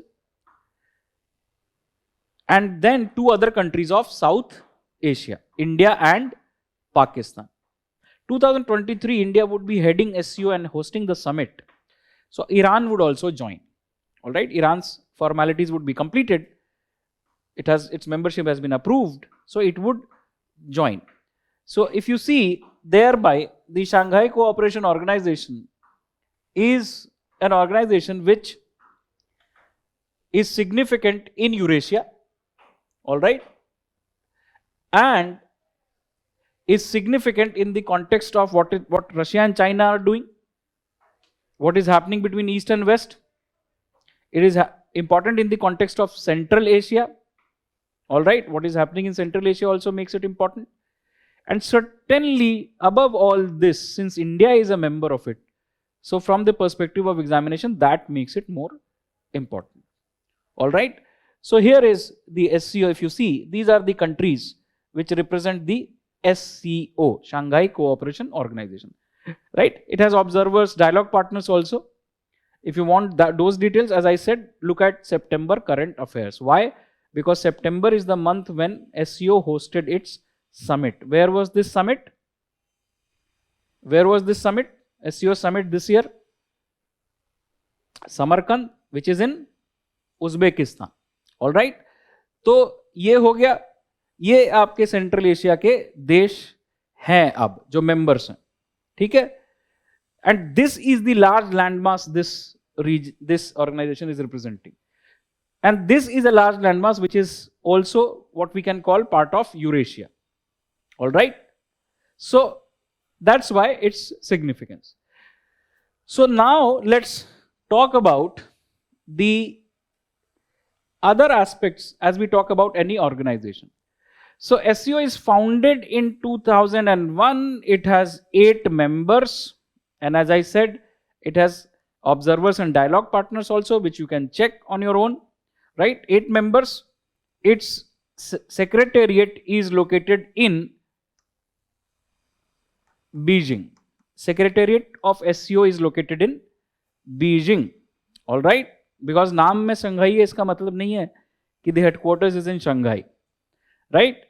Now, apart from this secretariat, the structure of SCO comprises of other bodies also. Right? So the other bodies, permanent bodies, important ones, are Council of Heads of State, and similarly Council of Heads of Government. All right. So these two are important decision making bodies. Highest decision making body is Council of Heads of States. All right. And their meetings is referred to as summit. All right. ये भी है, their meetings is referred to as summit. Apart from Council of Heads of States, Council of Heads of Government, and the Secretariat in Beijing, there is another permanent structure which is called RATS. All right. RATS is located in Tashkent, Afghanistan. It's a expert structure. All right. कुछ लोग बैठ के वहां पे computer पे देख रहे हैं और इंटेलिजेंस इकट्ठा कर रहे हैं, कोलेट कर रहे हैं, right. So it gathers and analyzes intelligence, basically. Regional anti-terrorism structure. Another permanent structure of the SCO, Shanghai Cooperation Organization. Right? So that's why this is in news. Once you know this is static information. And current affairs is, where did the summit take place? So that will tell you also which country is chairing SCO in that particular year. All right. Second, when summit took place, what was talked about? Was there anything new and significant which happened? That is current affairs. All right.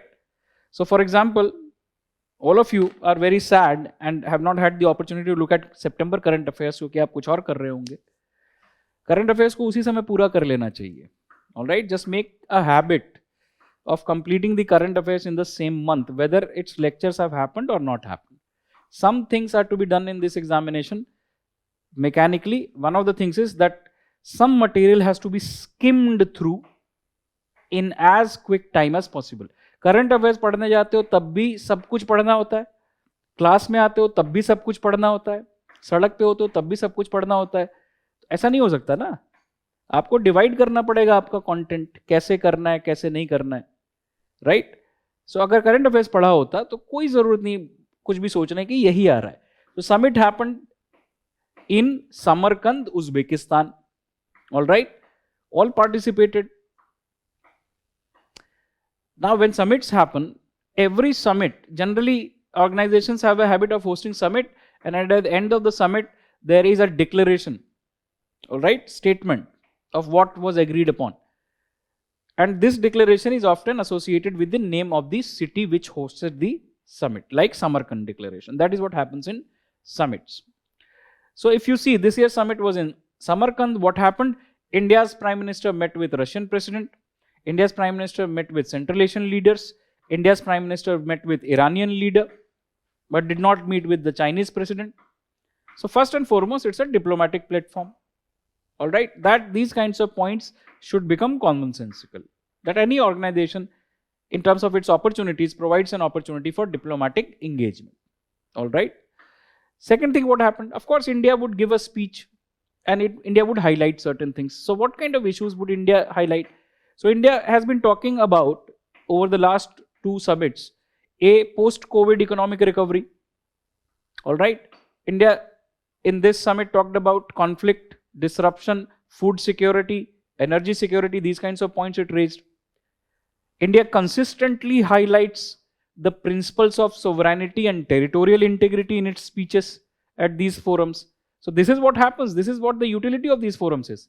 It's a diplomatic platform which ensures outreach with other countries which are members or otherwise participating.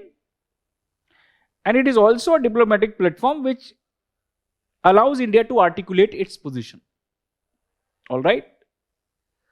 And then what you will see is, of course, India talked about terrorism, India talked about radicalization, India talked about the challenge of economic recovery post-COVID-19 in the context of Ukraine war, highlighting the need for peace, ensuring everyone's security is taken into consideration. And also India proposed a digital highway between SCO countries, meaning digital connectivity. All right. That is what India did. And what else happened? China, Russia, other countries congratulated India for what? For assuming the chair of the SCO for 2023. 22-23, India would be chair. So India assumed the chair of SCO in September 2023. And thereby India would be hosting a summit. All right. This year of the SCO. Right. Now, when we are hosting the SCO, this year's summit also decided to mark Varanasi as the first cultural capital of SCO. Right? So this year SCO has designated Varanasi as the cultural capital, the cultural city of SCO. This is what happens in current affairs. Rest you have already learned as static. What is it that India said? What is it that is important in the context of India? Are there any steps which are particularly significant? For example, designation of Varanasi would be a prelims worthy fact. इससे एक question पूछ सकते हैं. ठीक है, mains में UPSC ने already पूछ लिया. अब इस स्ट्रक्चर पे जो हम देखें तो दो सवाल आते हैं. Why India joined this? What is the significance of SCO? What India hopes?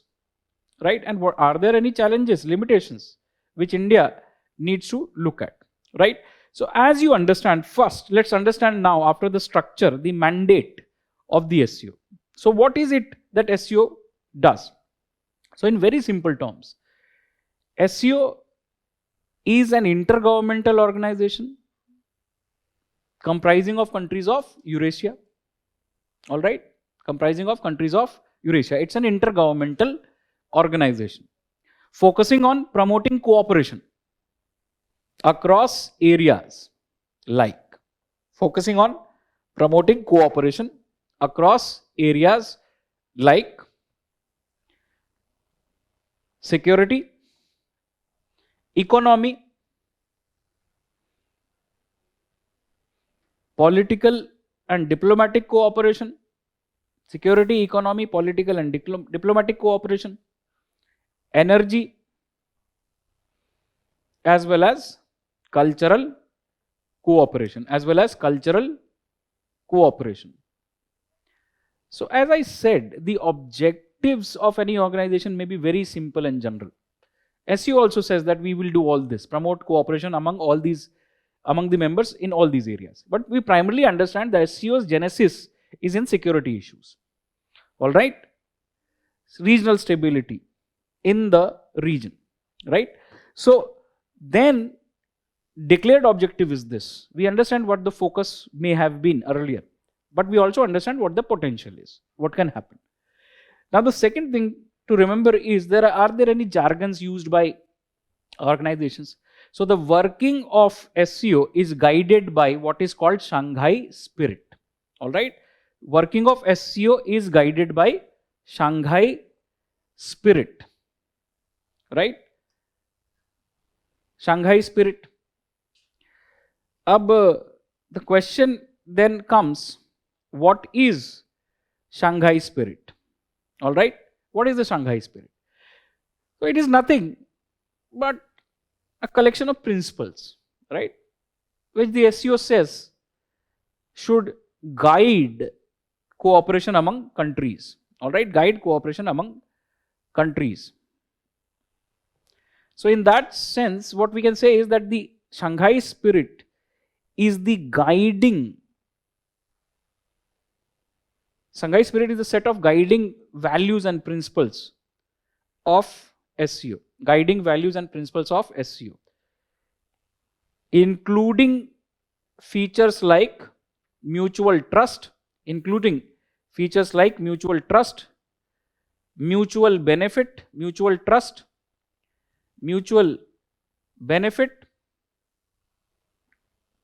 equality, consultation, respect for cultural diversity, and pursuit of common development.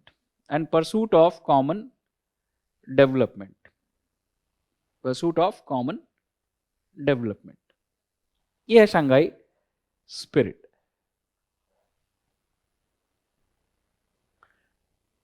और ये है पहले पार्ट का आंसर उसको यूपीएससी के क्वेश्चन का. बस इसमें आपको क्रिटिसाइज करना है. कैसे क्रिटिसाइज करोगे? Simple, that SEO does not have any significant achievements to its name economically or in other areas, right? It has a diffused focus, right? Its members may have differences. So for example, we can accuse China and Pakistan of violating the Shanghai spirit, right, vis-a-vis India. They are harming India's interest, right? So where is mutual trust? So this is violation of Shanghai spirit, that some of its members are violating the Shanghai spirit. Russia's behavior in Ukraine can also be seen, including that violation of Shanghai spirit. That's the critical analysis. If you remember the question the UPSC asked in 2021, all right, so you stated what SEO does, proposes to do, and then you said what are the problems there, right? Diffused focus, lack of any major achievement like a trade agreement, differences among member countries, violation of the Shanghai spirit by its own members, Pakistan, China vis-a-vis India, and maybe Russia in the case of Ukraine. Now, once we understand this, it's very simple to answer the question why India joined the SEO.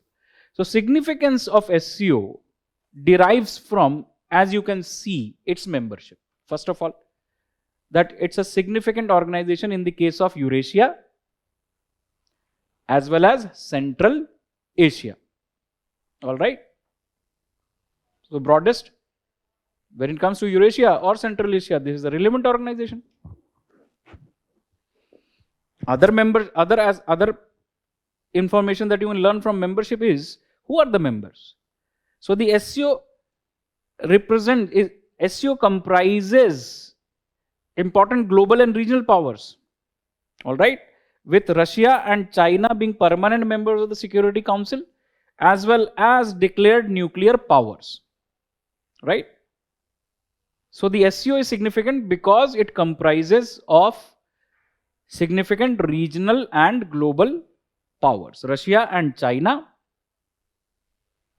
but also India and Pakistan, who are also nuclear powers. All right.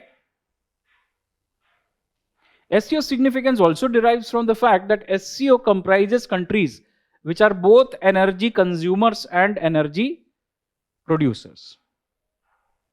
All right. SCO has Russia, SCO has Central Asian countries. Now SCO would have Iran and India, Pakistan. These are some of the India, Pakistan, China, some important consumers of energy. So that is also the significance of SCO, what its member countries bring to the table. And I'm not only making you write points, I'm telling you how to think also. Second, or the next thing, again deriving from membership, the SCO countries comprise nearly 30% of global GDP and nearly 40% of global population. Nearly 30% of global GDP and nearly 40% of global population. All right, so that is also the significance of SCO. Okay? So of course, when we talked about RCEP, we said why India joined, because generally RCEP is significant. And then from this general significance, we can draw specific significance for India. Right? So it's very clear now that membership of SCO is significant because A, it enhances India's outreach to Central Asian countries. Right? Central Asia is significant as a diplomatic platform. It enhances India's interactions, engagements with the Central Asian countries. All right? A diplomatic point. Second diplomatic point, it provides India an opportunity to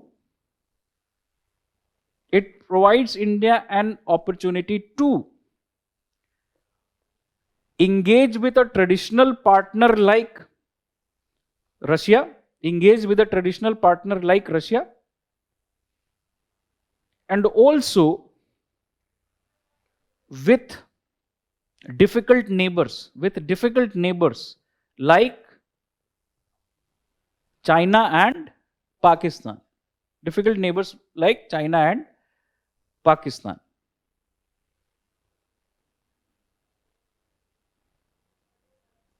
All right.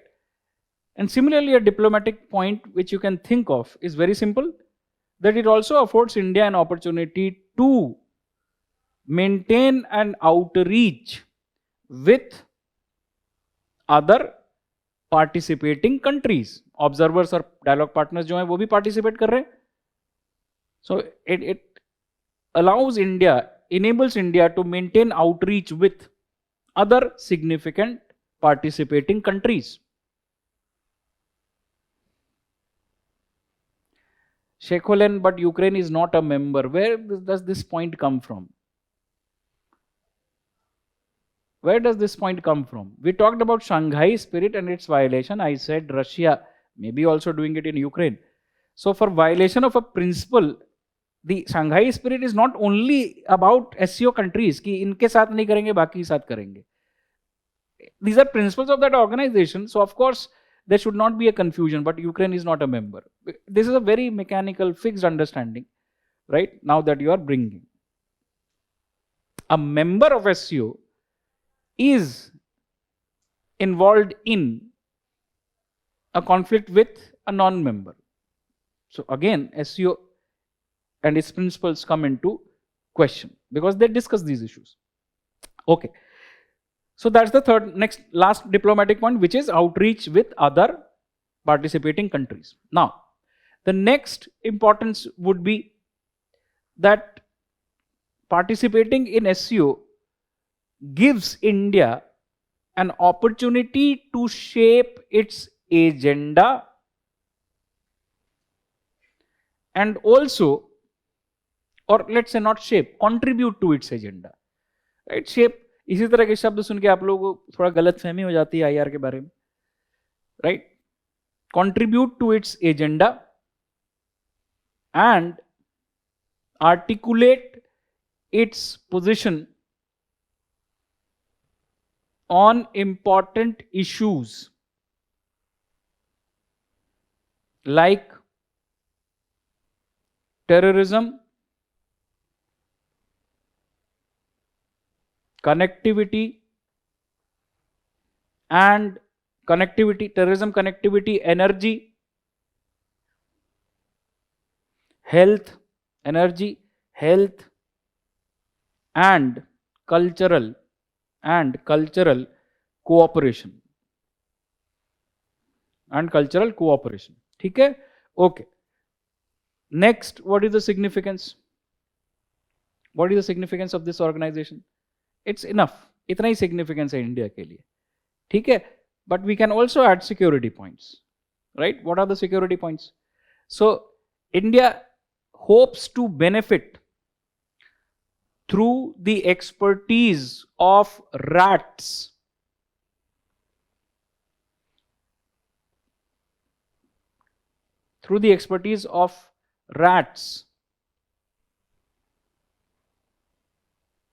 in information sharing on terrorism and radicalization and drug trafficking,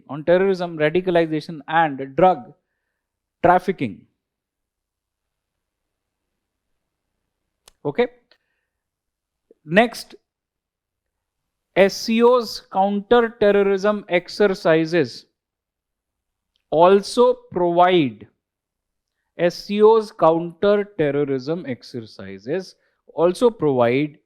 the Indian Armed Forces a diverse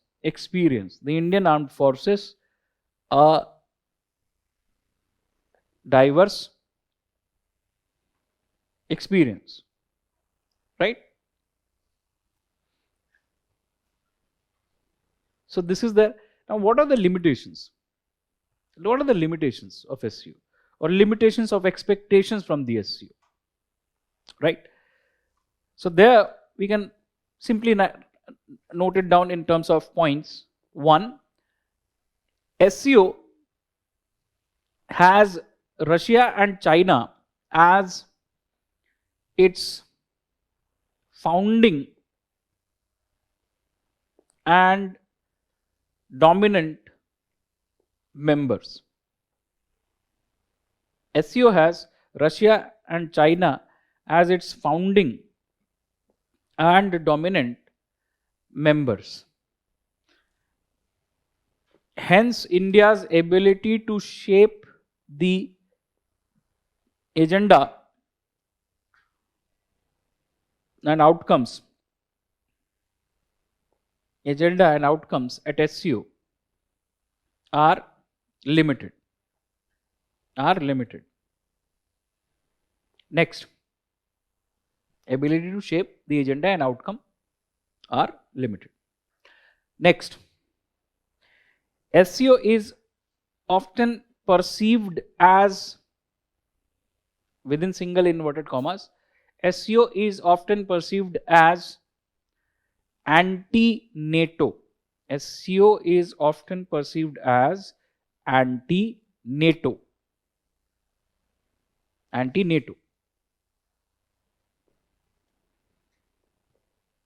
Thus, it poses the difficulty of India having to maintain a difficult diplomatic balance, a difficult diplomatic balance.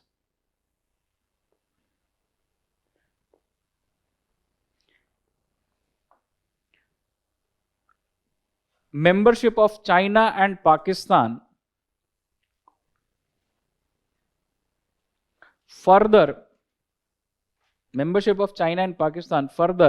highlights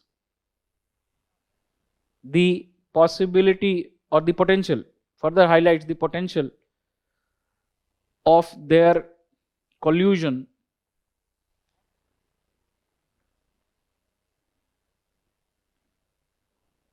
and undermining of India's interests.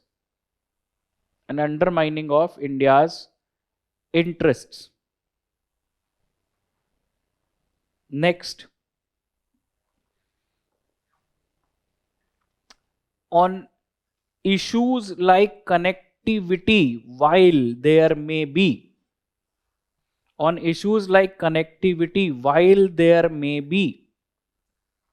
a broad consensus, or let's say not consensus, a broad understanding. However, specific differences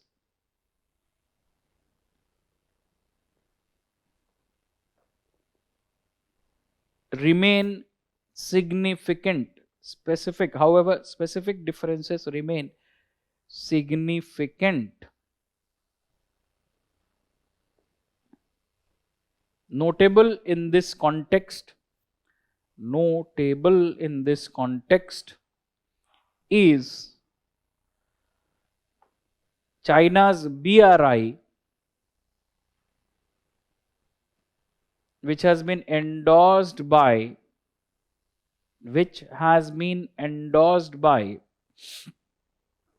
all the other members of SCO,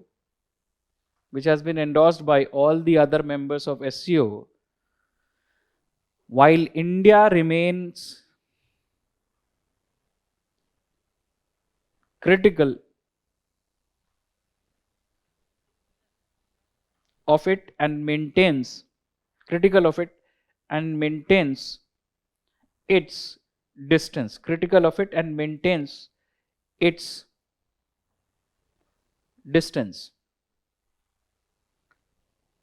On next point, on the issue of terrorism,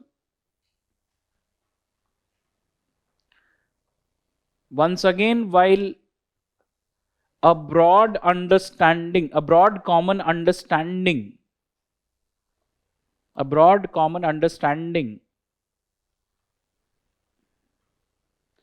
is reflected, yet there remains a difference when it comes to specific focus.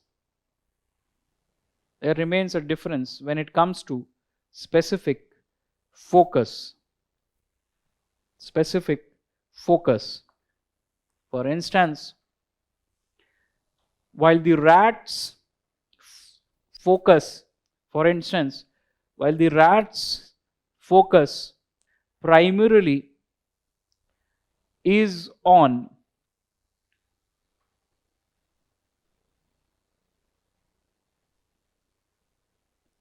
terrorism and its impact on regime stability, meaning stability of states or governments in the region. Regime stability of the regional states in Central Asia, India's primary concern. Central Asia के बाद comma आएगा. I hope you understand. India's primary concern is about cross-border terrorism, emanating from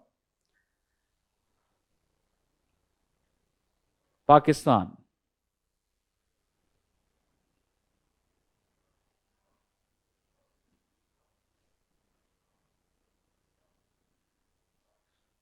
All right. So we have done the limitations of SCO also now. All right. What limitations are there?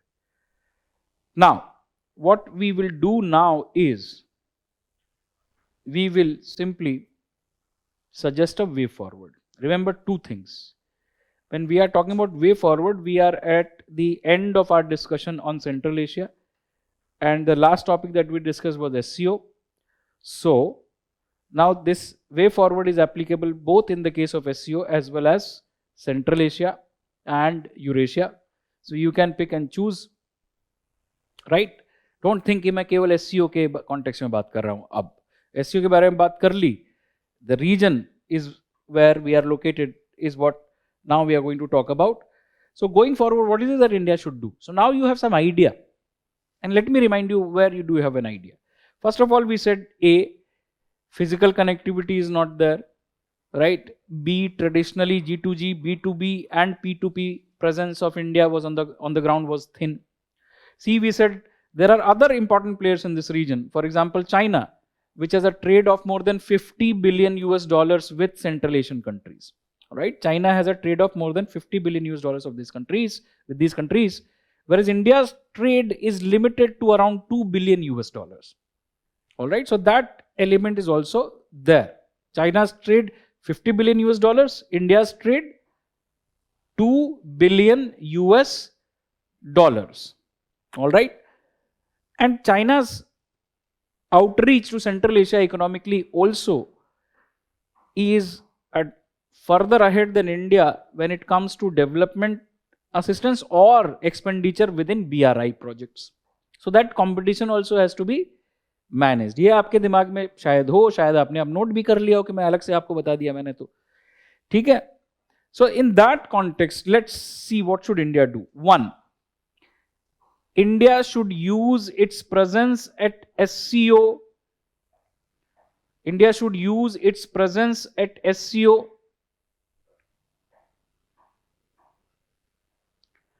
to address its interests, and develop a deeper understanding about the issues of the region,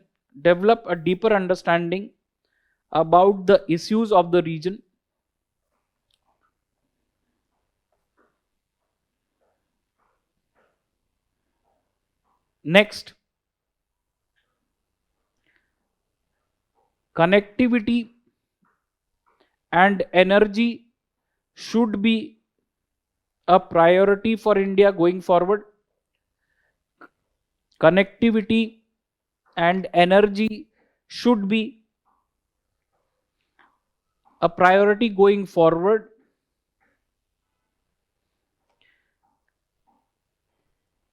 Where transformation of the SCO into an energy club, where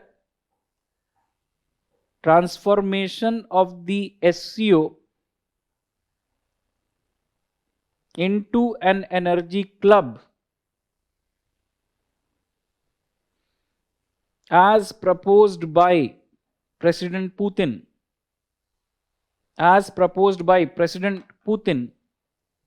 in the past can be an idea to work towards,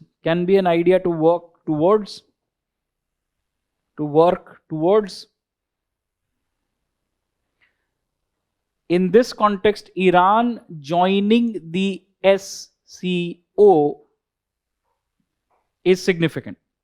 In this context, Iran joining the SCO is significant. All right. India should work. India should work to enhance its to enhance its engagements with Russia further, enhance its engagements with Russia further, and also minimize the potential minimize the potential of China Pakistan collusion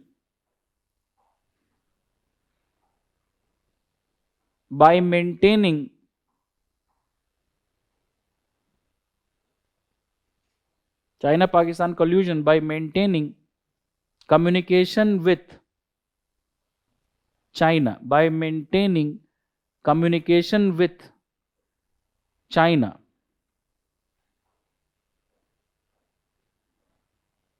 Next, India would further benefit by linking the various connectivity initiatives linking the various connectivity initiatives of which it is a part in the region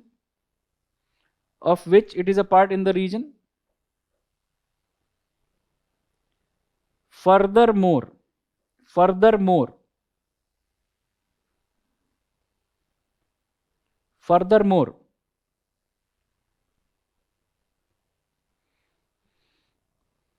what did I say before this?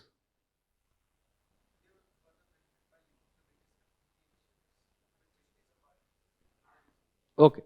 Furthermore, attracting Central Asian countries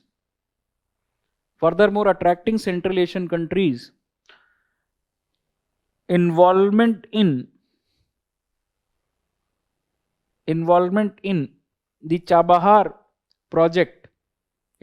in the Chabahar project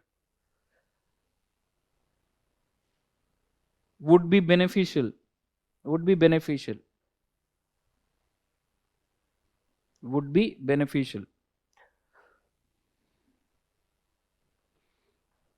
India needs to work on the economic elements of its Connect Central Asia policy,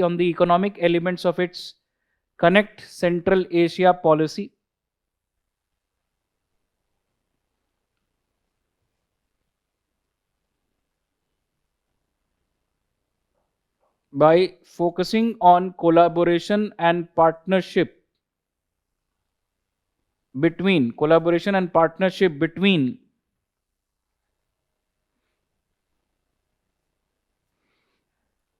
the businesses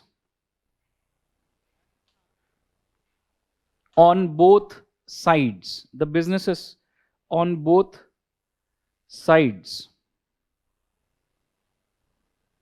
in areas such as pharmaceutical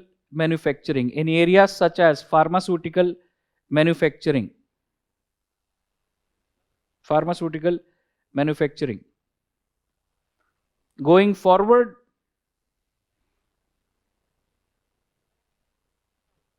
The initiatives such as India Central Asia Dialogue,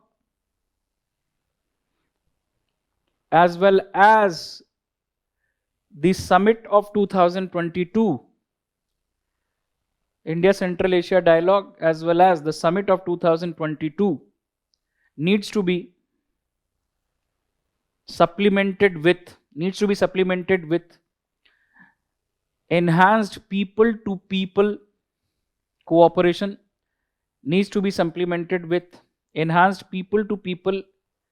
cooperation,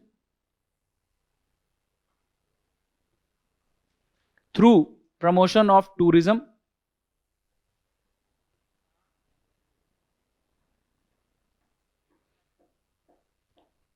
extension of ITEC, assistance,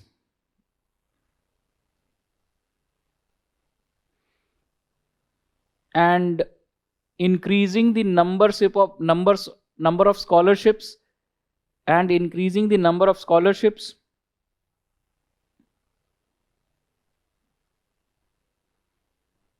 for Central Asian students, number of scholarships for Central Asian students to study in India,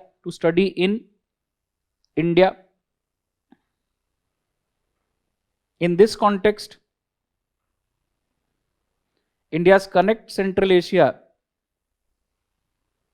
would be aided by efforts to ensure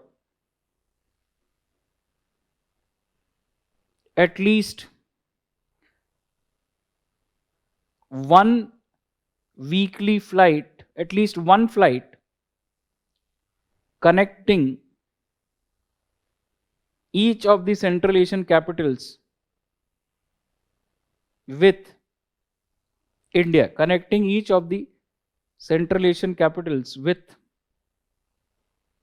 India,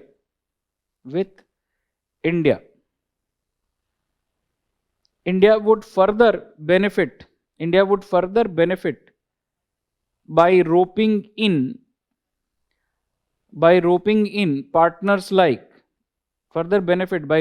partners like Japan, UAE,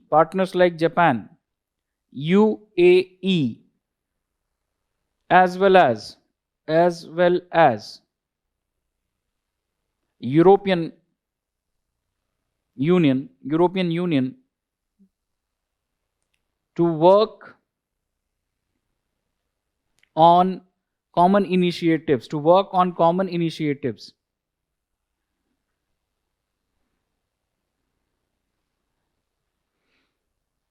In the 2022 summit of SCO,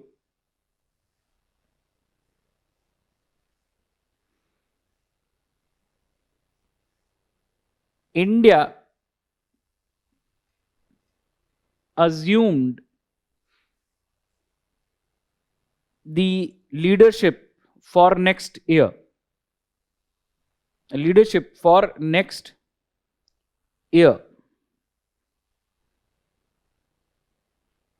Here, India has an opportunity to address the above discussed aspects. The Prime Minister in the Samarkand summit talked about the need for fusing technology with traditional assets,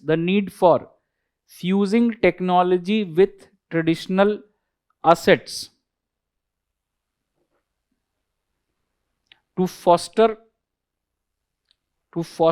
collective rise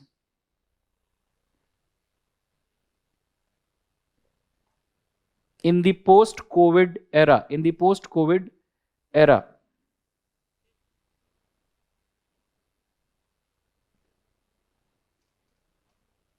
India further cited startups,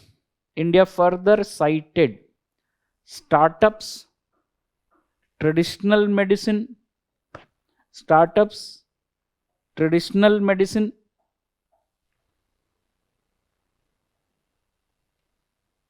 and food security as domains, where India can pioneer a collective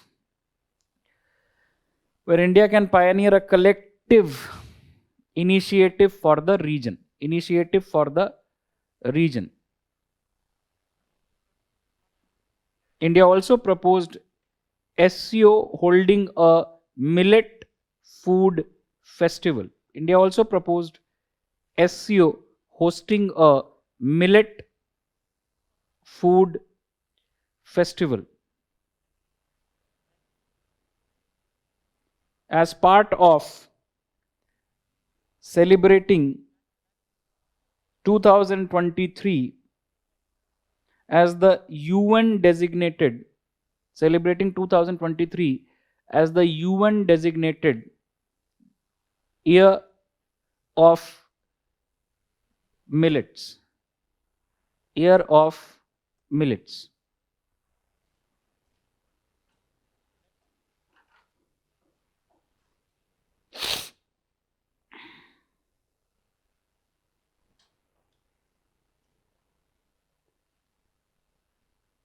Okay, you can read it. If you have any difficulty, you can raise those difficulties or questions. Right? Just glance through what you have written. I'm only taking out the map of INSTC so that we can discuss the INSTC. All right. In the meanwhile, as I said, you can go and find issues which you would like to raise questions about.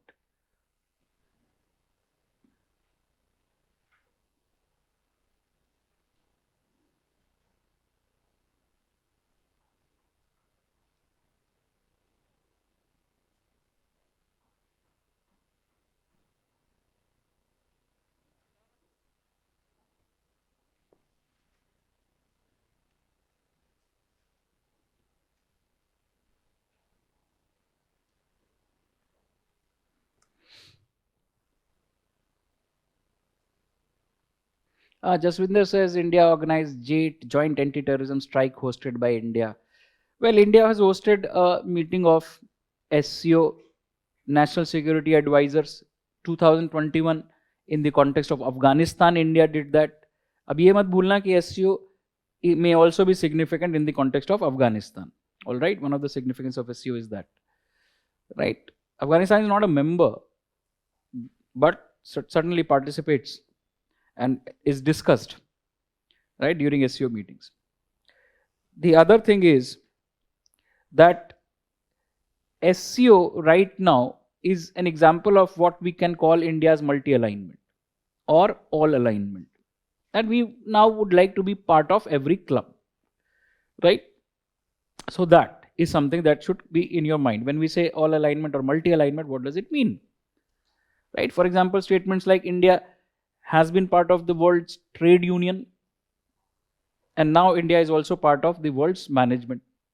That means India has in common with multiple countries which may have their own differences, right? ये भी आपको समझना चाहिए IR की समझ के हिसाब से, right? क्योंकि SCO वगैरह ये एग्जाम में IR पढ़ाने के लिए नहीं बने हैं, SCO वगैरह हैं इसलिए एग्जाम में आते हैं, right? So that is important as a way of thinking. Now I've mentioned certain things which I will explain. For example, I mentioned ITEC. All right. ITC is India Technical and Economic Cooperation. All right. What is ITEC?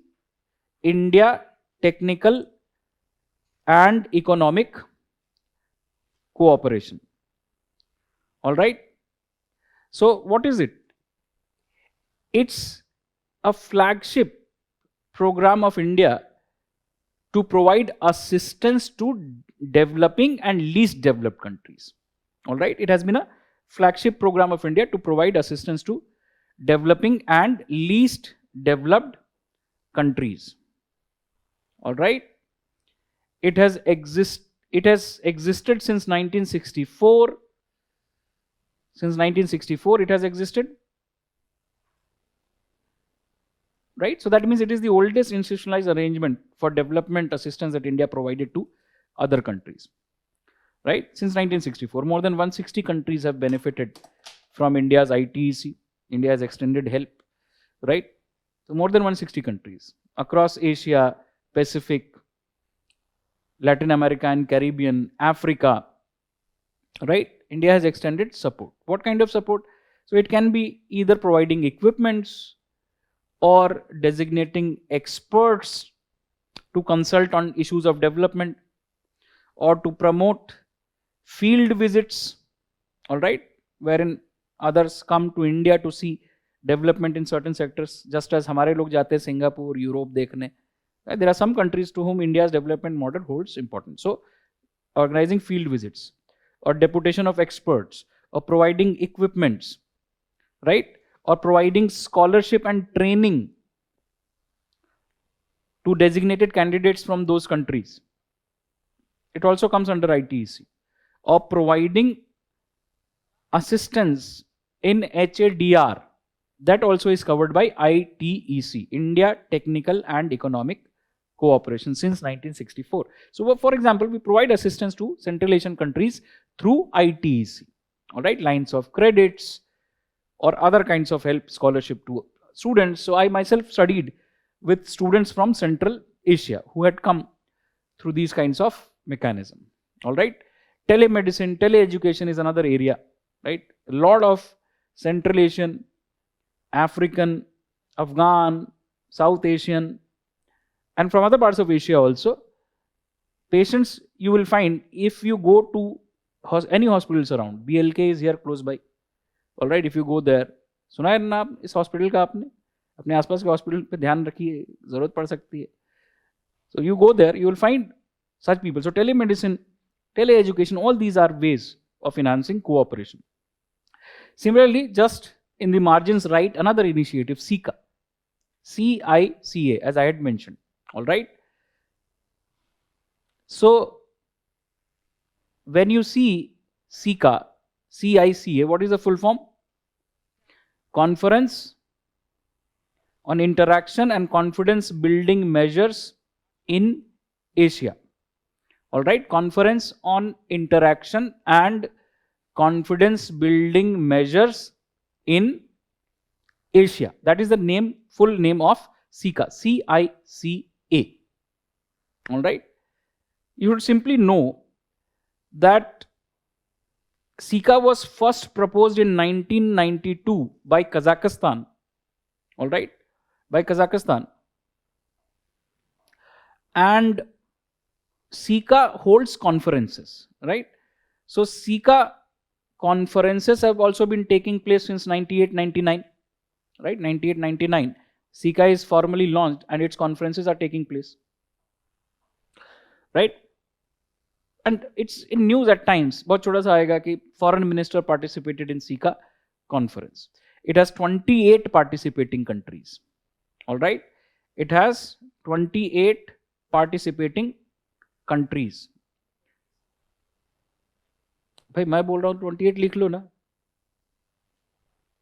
मैं यही तो बोलता हूँ, class जब पढ़ के आओगे तो जानकारी भी होगी और जो ऐड करना होगा वो मैं ऐड करा दूंगा. 28 पार्टिसिपेटिंग कंट्रीज, ठीक है. 27 था, 28 लिखवा रहा हूं तो लिख लो. मैं जानता हूं ये क्वेश्चन आएगा नहीं, लेकिन अगर आ गया तो याद करोगे कि भी क्लास में बात हुई थी इस बारे में, राइट. वैसे IR ही पढ़ाया था कि मैं ये सोच के पढ़ाऊं कि ये क्वेश्चन आएगा, ये क्वेश्चन आएगा. आ सकता है जो मैंने पढ़ाया उससे, ठीक है. 28 मेंबर्स हैं and its headquarters is in Astana, which is the capital of. Astana किसकी कैपिटल है? Kazakhstan. All right. So Astana, right, इसी को नूर सुल्तान नाम रख दिया, फिर अब अस्ताना कहते हैं. यहीं पे सीका का भी हेडक्वार्टर्स है. ये एक इनिशिएटिव है. It originated in Central Asia, as we said. Kazakhstan proposed it and India participates in it. इतना जानना हमको काफी है. उसको हमने एग्जाम्पल के रूप में यूज किया था, वो आपने देख लिया. So let's now talk about INSTC, International North-South Transport Corridor. All right, International North-South Transport Corridor. Right? So it's not that you may not have seen the map. You have seen these maps for many times.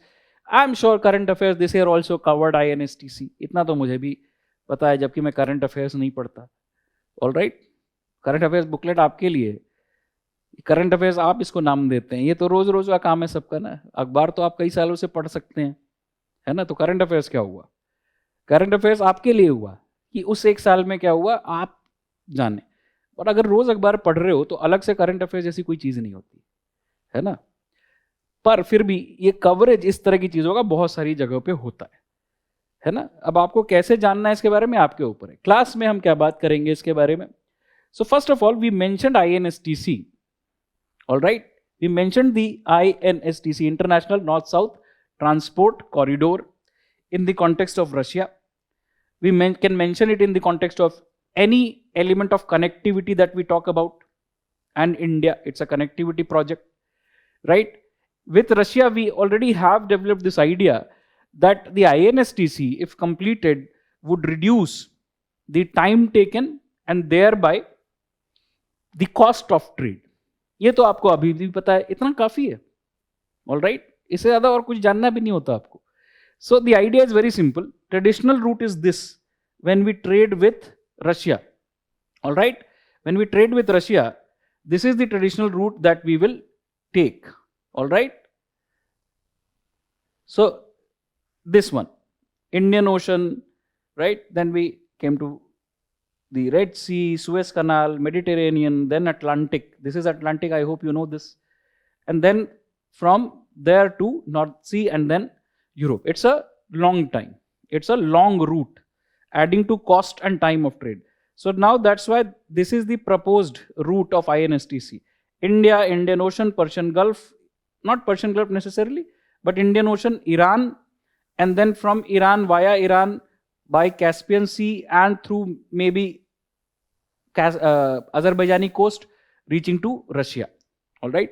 Once you reach Russia, prospectively, in the future, in any change circumstance favorable, you can see that from Russia to Europe also is a short distance. All right. So prospectively, it benefits India, Iran, India, Russia relations, India's outreach in Eurasia, India's presence in Central Asia, India's trade with Russia. All right. So that's its significance of the INSTC, right? So the INSTC is based on an agreement signed in 2000 between, as the name suggests, India, Iran, and Russia, right? Which aimed at creating a international transport transit corridor. All right. That's basically what the idea was, the agreement, to promote cooperation in this, right? So that's basically what the international north-south transport corridor is all about, right? Later on, other countries have also taken interest. 11 other countries. That does not matter. But these are the primary movers, right? So now, once this happens, what would happen is it would create a shorter route connecting India through the Indian Ocean, via the Indian Ocean, via Iran, via Caspian Sea to Russia. That's basically what it proposes, right? So here is a port called Bandar Abbas, all right, of Iran, Bandar Abbas port. And here is the port called Chabahar. So Chabahar is not part of the INSCC, it's a separate project, right? But we can clearly see that we can attract Central Asian countries like Uzbekistan to use Chabahar. We can link Chabahar with INSTC, and then Ashgabat agreement also involves countries nearby. Right? That's the potential. So the INSTC aims to create a shorter trade and transit route connecting India with Russia. It passes through India's coast, Indian Ocean region, Iran, the Caspian region, and onwards to Russia. All right. And potentially from Russia in the future, it may also be instrumental in access to the European market. ऐसा भी हो सकता है, ठीक है। So that's basically what the INSTC is. So since it would be a shorter route of around 8, not 8,000, but less than that. So it would be a shorter route. So what would happen? It would reduce the time taken for exports and imports, reduce the turnaround time, that means, and thereby reduce the cost of trade. So it has then the potential to enhance India's trade with Russia, of course, enhance India's engagement with Iran, enhance India's engagement with other Eurasian countries, mainly Central Asian countries, right? And now we also know, as I have repeated, I'm repeating it the third time, prospectively it would be also helpful in gaining access to European market in the future, prospectively, but that depends on Russia-Europe relations. All right. Now, once we see this, we also find that A, it would enhance India's outreach to Central Asia. It's very clear, right? B, we can clearly see it as part of India's Eurasia policy also. This is Eurasia. तो ये तो additional points है जो आप बना सकते हैं, है ना? It is relevant for any of the future Eurasia approach of India. Then you can also understand that it provides the Central Asian countries or countries of the region an alternative for connectivity. और जब भी हम alternative कह रहे हैं, we are keeping in mind BRI, an alternative to Belt and Road Initiative. All right. अब भाई करना क्या है आगे जाते हुए? तो ऑब्वियस ही बात है, first INSTC has to be operationalized. It is yet not operationalized.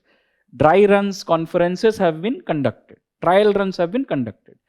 In Mumbai, I've talked to exporters who have used the INSTC route specifically this year. Right? So वही चीज जो 40 दिन का समय लेती थी जाने में, अब वो 1 हफ्ते में हो जाता है काम. All right? और भी कम हो सकता है. So that's basically the potential that we are talking about, but it is still not operationalized. The need is to operationalize the INSTC at the earliest. Second, from India's perspective, the need is to collaborate with other regional actors and projects. Meaning, in simple terms, building a convergence between INSTC, Ashgabat Agreement, all right, because India is a part of it, and also linking it with the Chabahar Port project. All right, linking it with the Chabahar Port project. अब इतना कर दिया, तो आगे और क्या करना बाकी है? बट यही तो करना मुश्किल है ना. So that is basically what we should understand in the context of INSTC, International North-South Transport Corridor. अब कोई और ऐड करके डांस और सॉन्ग बजा के कुछ और बातें बताए तो उससे मुझे कोई लेना देना नहीं है. इतना इंफॉर्मेशन काफी है INSTC के बारे में. All right? And I would again suggest, once you have learned about something, it would again reappear in newspaper. आप कहते हैं उसको current affairs, कुछ भी कह लें आप उसको. तो then that also, you know, deepens your learning. इसलिए लगातार पढ़ना जरूरी है. Right?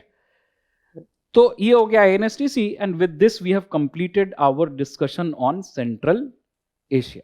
ये पूरा हो गया Russia Central Asia का region. So that's why logically the next area that we should go to is Europe. All right. So Europe is the next partner that we are going to talk about. Right. And now the end game is in sight. We have very few reasons to cover now. Right. So now let's first look at the map of Europe.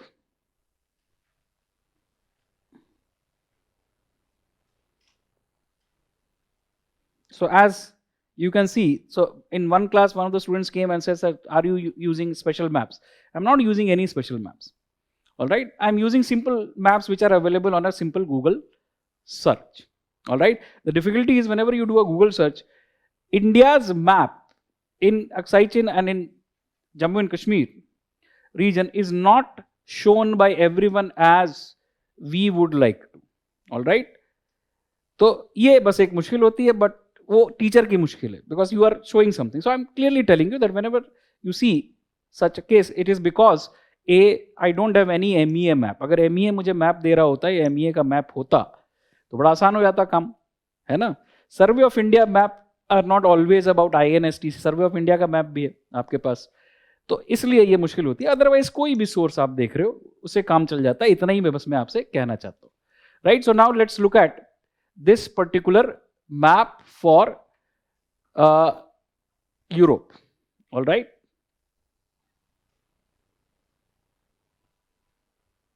so you will be able to get something about the Europe and European Union, because in Europe you will talk about relations with European Union mainly.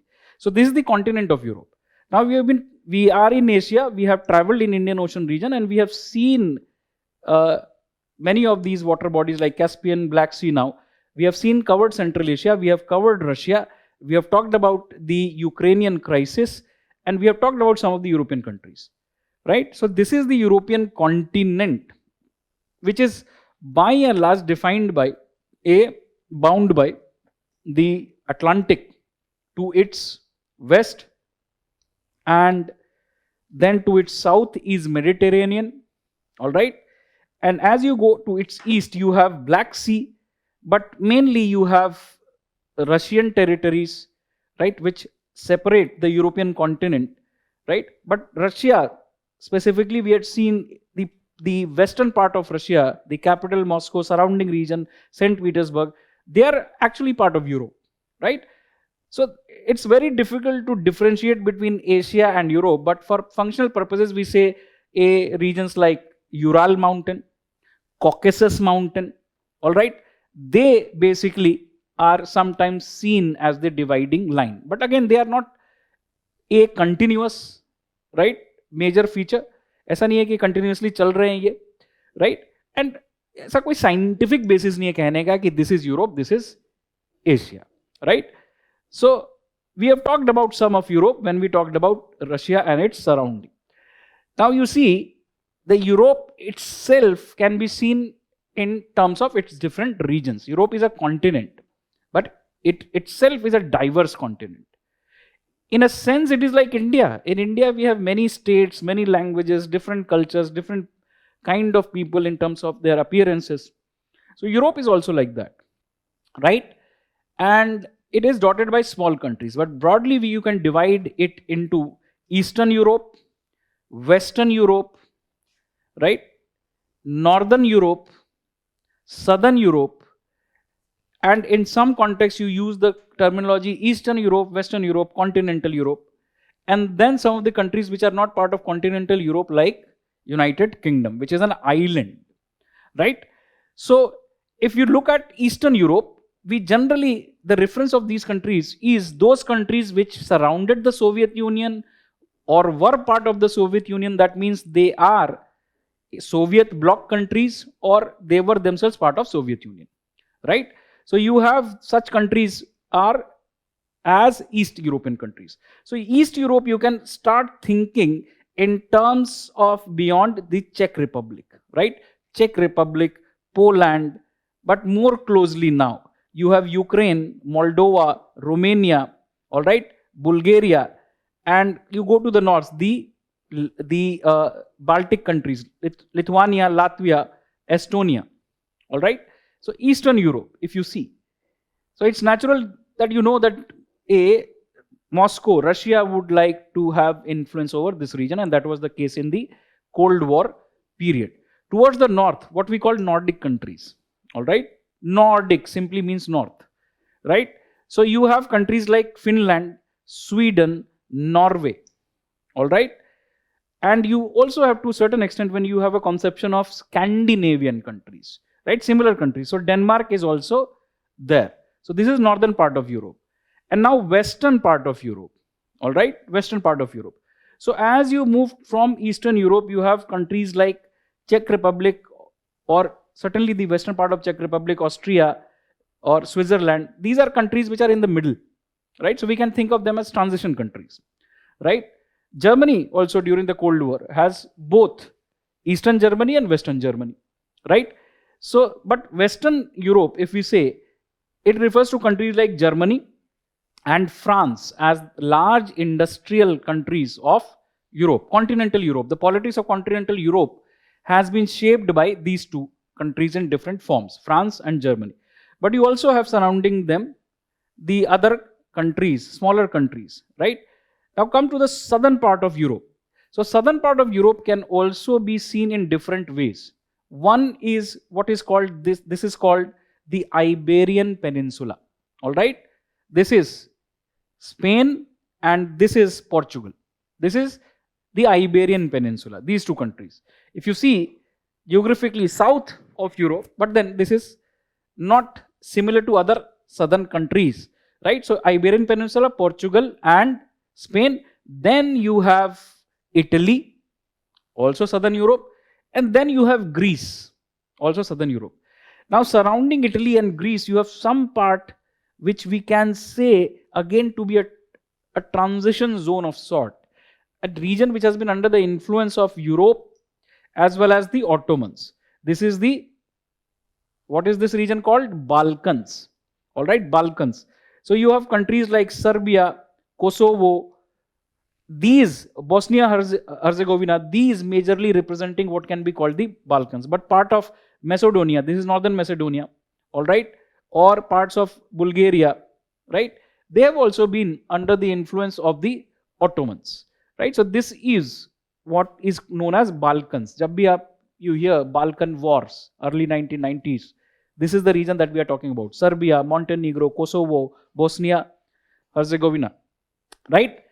And then you have some countries which are European, considered to be European countries, but are geographically maybe far from Europe. This is Cyprus, all right, in the Mediterranean, south of Anatolia, which is the mainland of Turkey, right? So this is Cyprus. Now Turkey is interesting. Part of Turkey is considered to be European, but large part of Turkey is considered to be Asian. But the irony is that Asia does not consider Turkey to be Asian, Europe does not consider Turkey to be European. Turkey wanted to be part of European Union, has been trying, but was not successful. Turkey for the longest time was ruled by what is called a secular regime, right? Kemal Atatürk had established a secular regime, modernization of Turkey. But Turkey of late, and military of Turkey was custodian of Turkish secularism. But of late, Turkey is ruled by the party called AKP, which is a popular party, and part of its popularity is based on its religious roots, right? So that's why Turkey is not trusted by Europe, not trusted by its neighbors, because Turkey then controlled the Arabian Peninsula, North Africa, many other parts as part of Ottoman Empire, right? And that's why you will hear Turkey was also called to be the question which launched the First World War, all right? The question of sick man of Europe, all right? Now, abhi bhi yahi hai, Turkey is not a member of European Union, would like to be a member of European Union, right? And if you see some specific small countries which you should note, there is a principality of Andorra, right? This is Andorra, right? This is Andorra. Andorra is between France and Spain. France to the north, Spain to the south. And this is the Pyrenees, a geographic feature. Rugged land, high land, parkland in this region. The Pyrenees. Yahan pe hai Andorra, right? A very, very small country. Off the coast of France is Monaco, right? Close to the border of Italy. Monaco. It is another small country, right? Then you have Switzerland, of course, right in the middle, right? It is known for its neutrality in international relations, right? So it is not part of European Union. And here is Liechtenstein, the second doubly landlocked country that we are talking about. First, we had talked about Uzbekistan. All right. Now here is Liechtenstein. So Liechtenstein is doubly landlocked because the countries which surround it are also landlocked. It is between Switzerland and Austria. All right. Liechtenstein. Between Switzerland and Austria. There is another small country, landlocked country, but a very rich country, Luxembourg. Luxembourg is surrounded by France, Germany, and Belgium. All right. France, Germany, Belgium. Right. This is Luxembourg, because on atlas maps maybe sometimes these are not visible, right? Now, there are some countries which are called Benelux countries in one context. So, Benelux is Belgium, Netherlands, and Luxembourg, right? Belgium, Netherlands, and Luxembourg, right? So, this is Netherlands, this is Belgium, this is France, and this is the North Sea and English Channel. English Channel separates France from Britain. All right, this is the island of Britain. But this is the country of United Kingdom. United Kingdom of what? United Kingdom of Great Britain and Northern Ireland. All right, United Kingdom of Great Britain. This is Great Britain, this island. And this is Ireland, uska northern part, Northern Ireland. All right. So England is a region of Britain. All right. Similarly, Scotland, northern part of Britain, right? England, Wales, these are regions of Britain on the island of Britain. London is located in England, wo jo cricket team khelne aati hai. But Scotland also has a separate cricket team. All right. So that's basically something that you should know. These are regions of United Kingdom, regions within the island of Great Britain. All right. Northern Ireland on another island, which is Ireland, right? South of this island is a Republic of Ireland. All right. And north of this island is part of United Kingdom, Northern Ireland. So both UK and Ireland currently have prime ministers of Indian origin. UK के बारे में आपको पता है, आपने celebrate कर लिया होगा, बिकॉज नाम समझ में आ गया, एक जैसा दिखता है इसलिए आपको सेलिब्रेट कर लिया. बट भाई आयरलैंड के प्राइम मिनिस्टर ना तो आपकी तरह दिखते हैं और बहुत और मामलों में भी अलग हैं आपसे. So he is the first openly gay prime minister of Ireland. His name is Leo Varadkar. All right. So he is from a Marathi Goan origin family, right. This is Europe for you. ठीक है, बाकी जाके अपने मैप में आप देख लेना. It would be a good exercise. Now you can see geographic features. Arctic ocean, right. Now you transit through Norwegian Sea, you come to Atlantic. North Sea, this region is called North Sea, part of Atlantic. Atlantic, of course. This is Iceland, far away from the mainland Europe. So you cannot determine whether it is part of Europe, not part of Europe, transition country, right? But certainly you take it with Europe. But it is right there on the Arctic Circle, as you could see, right? And then Africa is a nearby region separated by Mediterranean. Asia is also close by, separated either by Turkey, as you understand it, or by Russia, right? But certainly, concept of Eurasia started making sense to you when we entered Russia, and it would make more sense when you look at Europe. So this is the region that we are talking about. Now, why is Europe important for India is the question. And who is Europe when we talk about India's relations? So this is the geographic, at best, political map of Europe. Not geographic, but political map of Europe, right? But there is another map which is important. It is Europe, but from our relations perspective, our relations are with European Union primarily. So we look at Europe through the lens of European Union, all right, because it comprises 27 countries of Europe. All right, it has 27 members. And certainly most major European countries are members of European Union. And in this case, major I am calling as major countries France and Germany. All right, two economic industrial powerhouse. France, permanent member of Security Council, also holder of nuclear weapons. So these countries are also important. Germany, whenever there is current affairs, you read it through that. France, we mention in the class. United Kingdom, again, since Brexit has been important, so we mention it in the class. All right, but we majorly talk about India's relations with European Union. All right, and we try to understand what are the important aspects of this relationship, and is there something currently going on which may be of significance, right? ये हम समझने की कोशिश करेंगे कल. So you can read the Europe part of the printed material also. There is no harm, because what you forget is it provides you the structure, right? It provides you the structure which is static. Current numbers wherever they have to change, trade etc etc, वो तो हम class में add करते हैं. But next focus is Europe. After Europe we go to US. That is the next relation, right? चलो, thank you very much.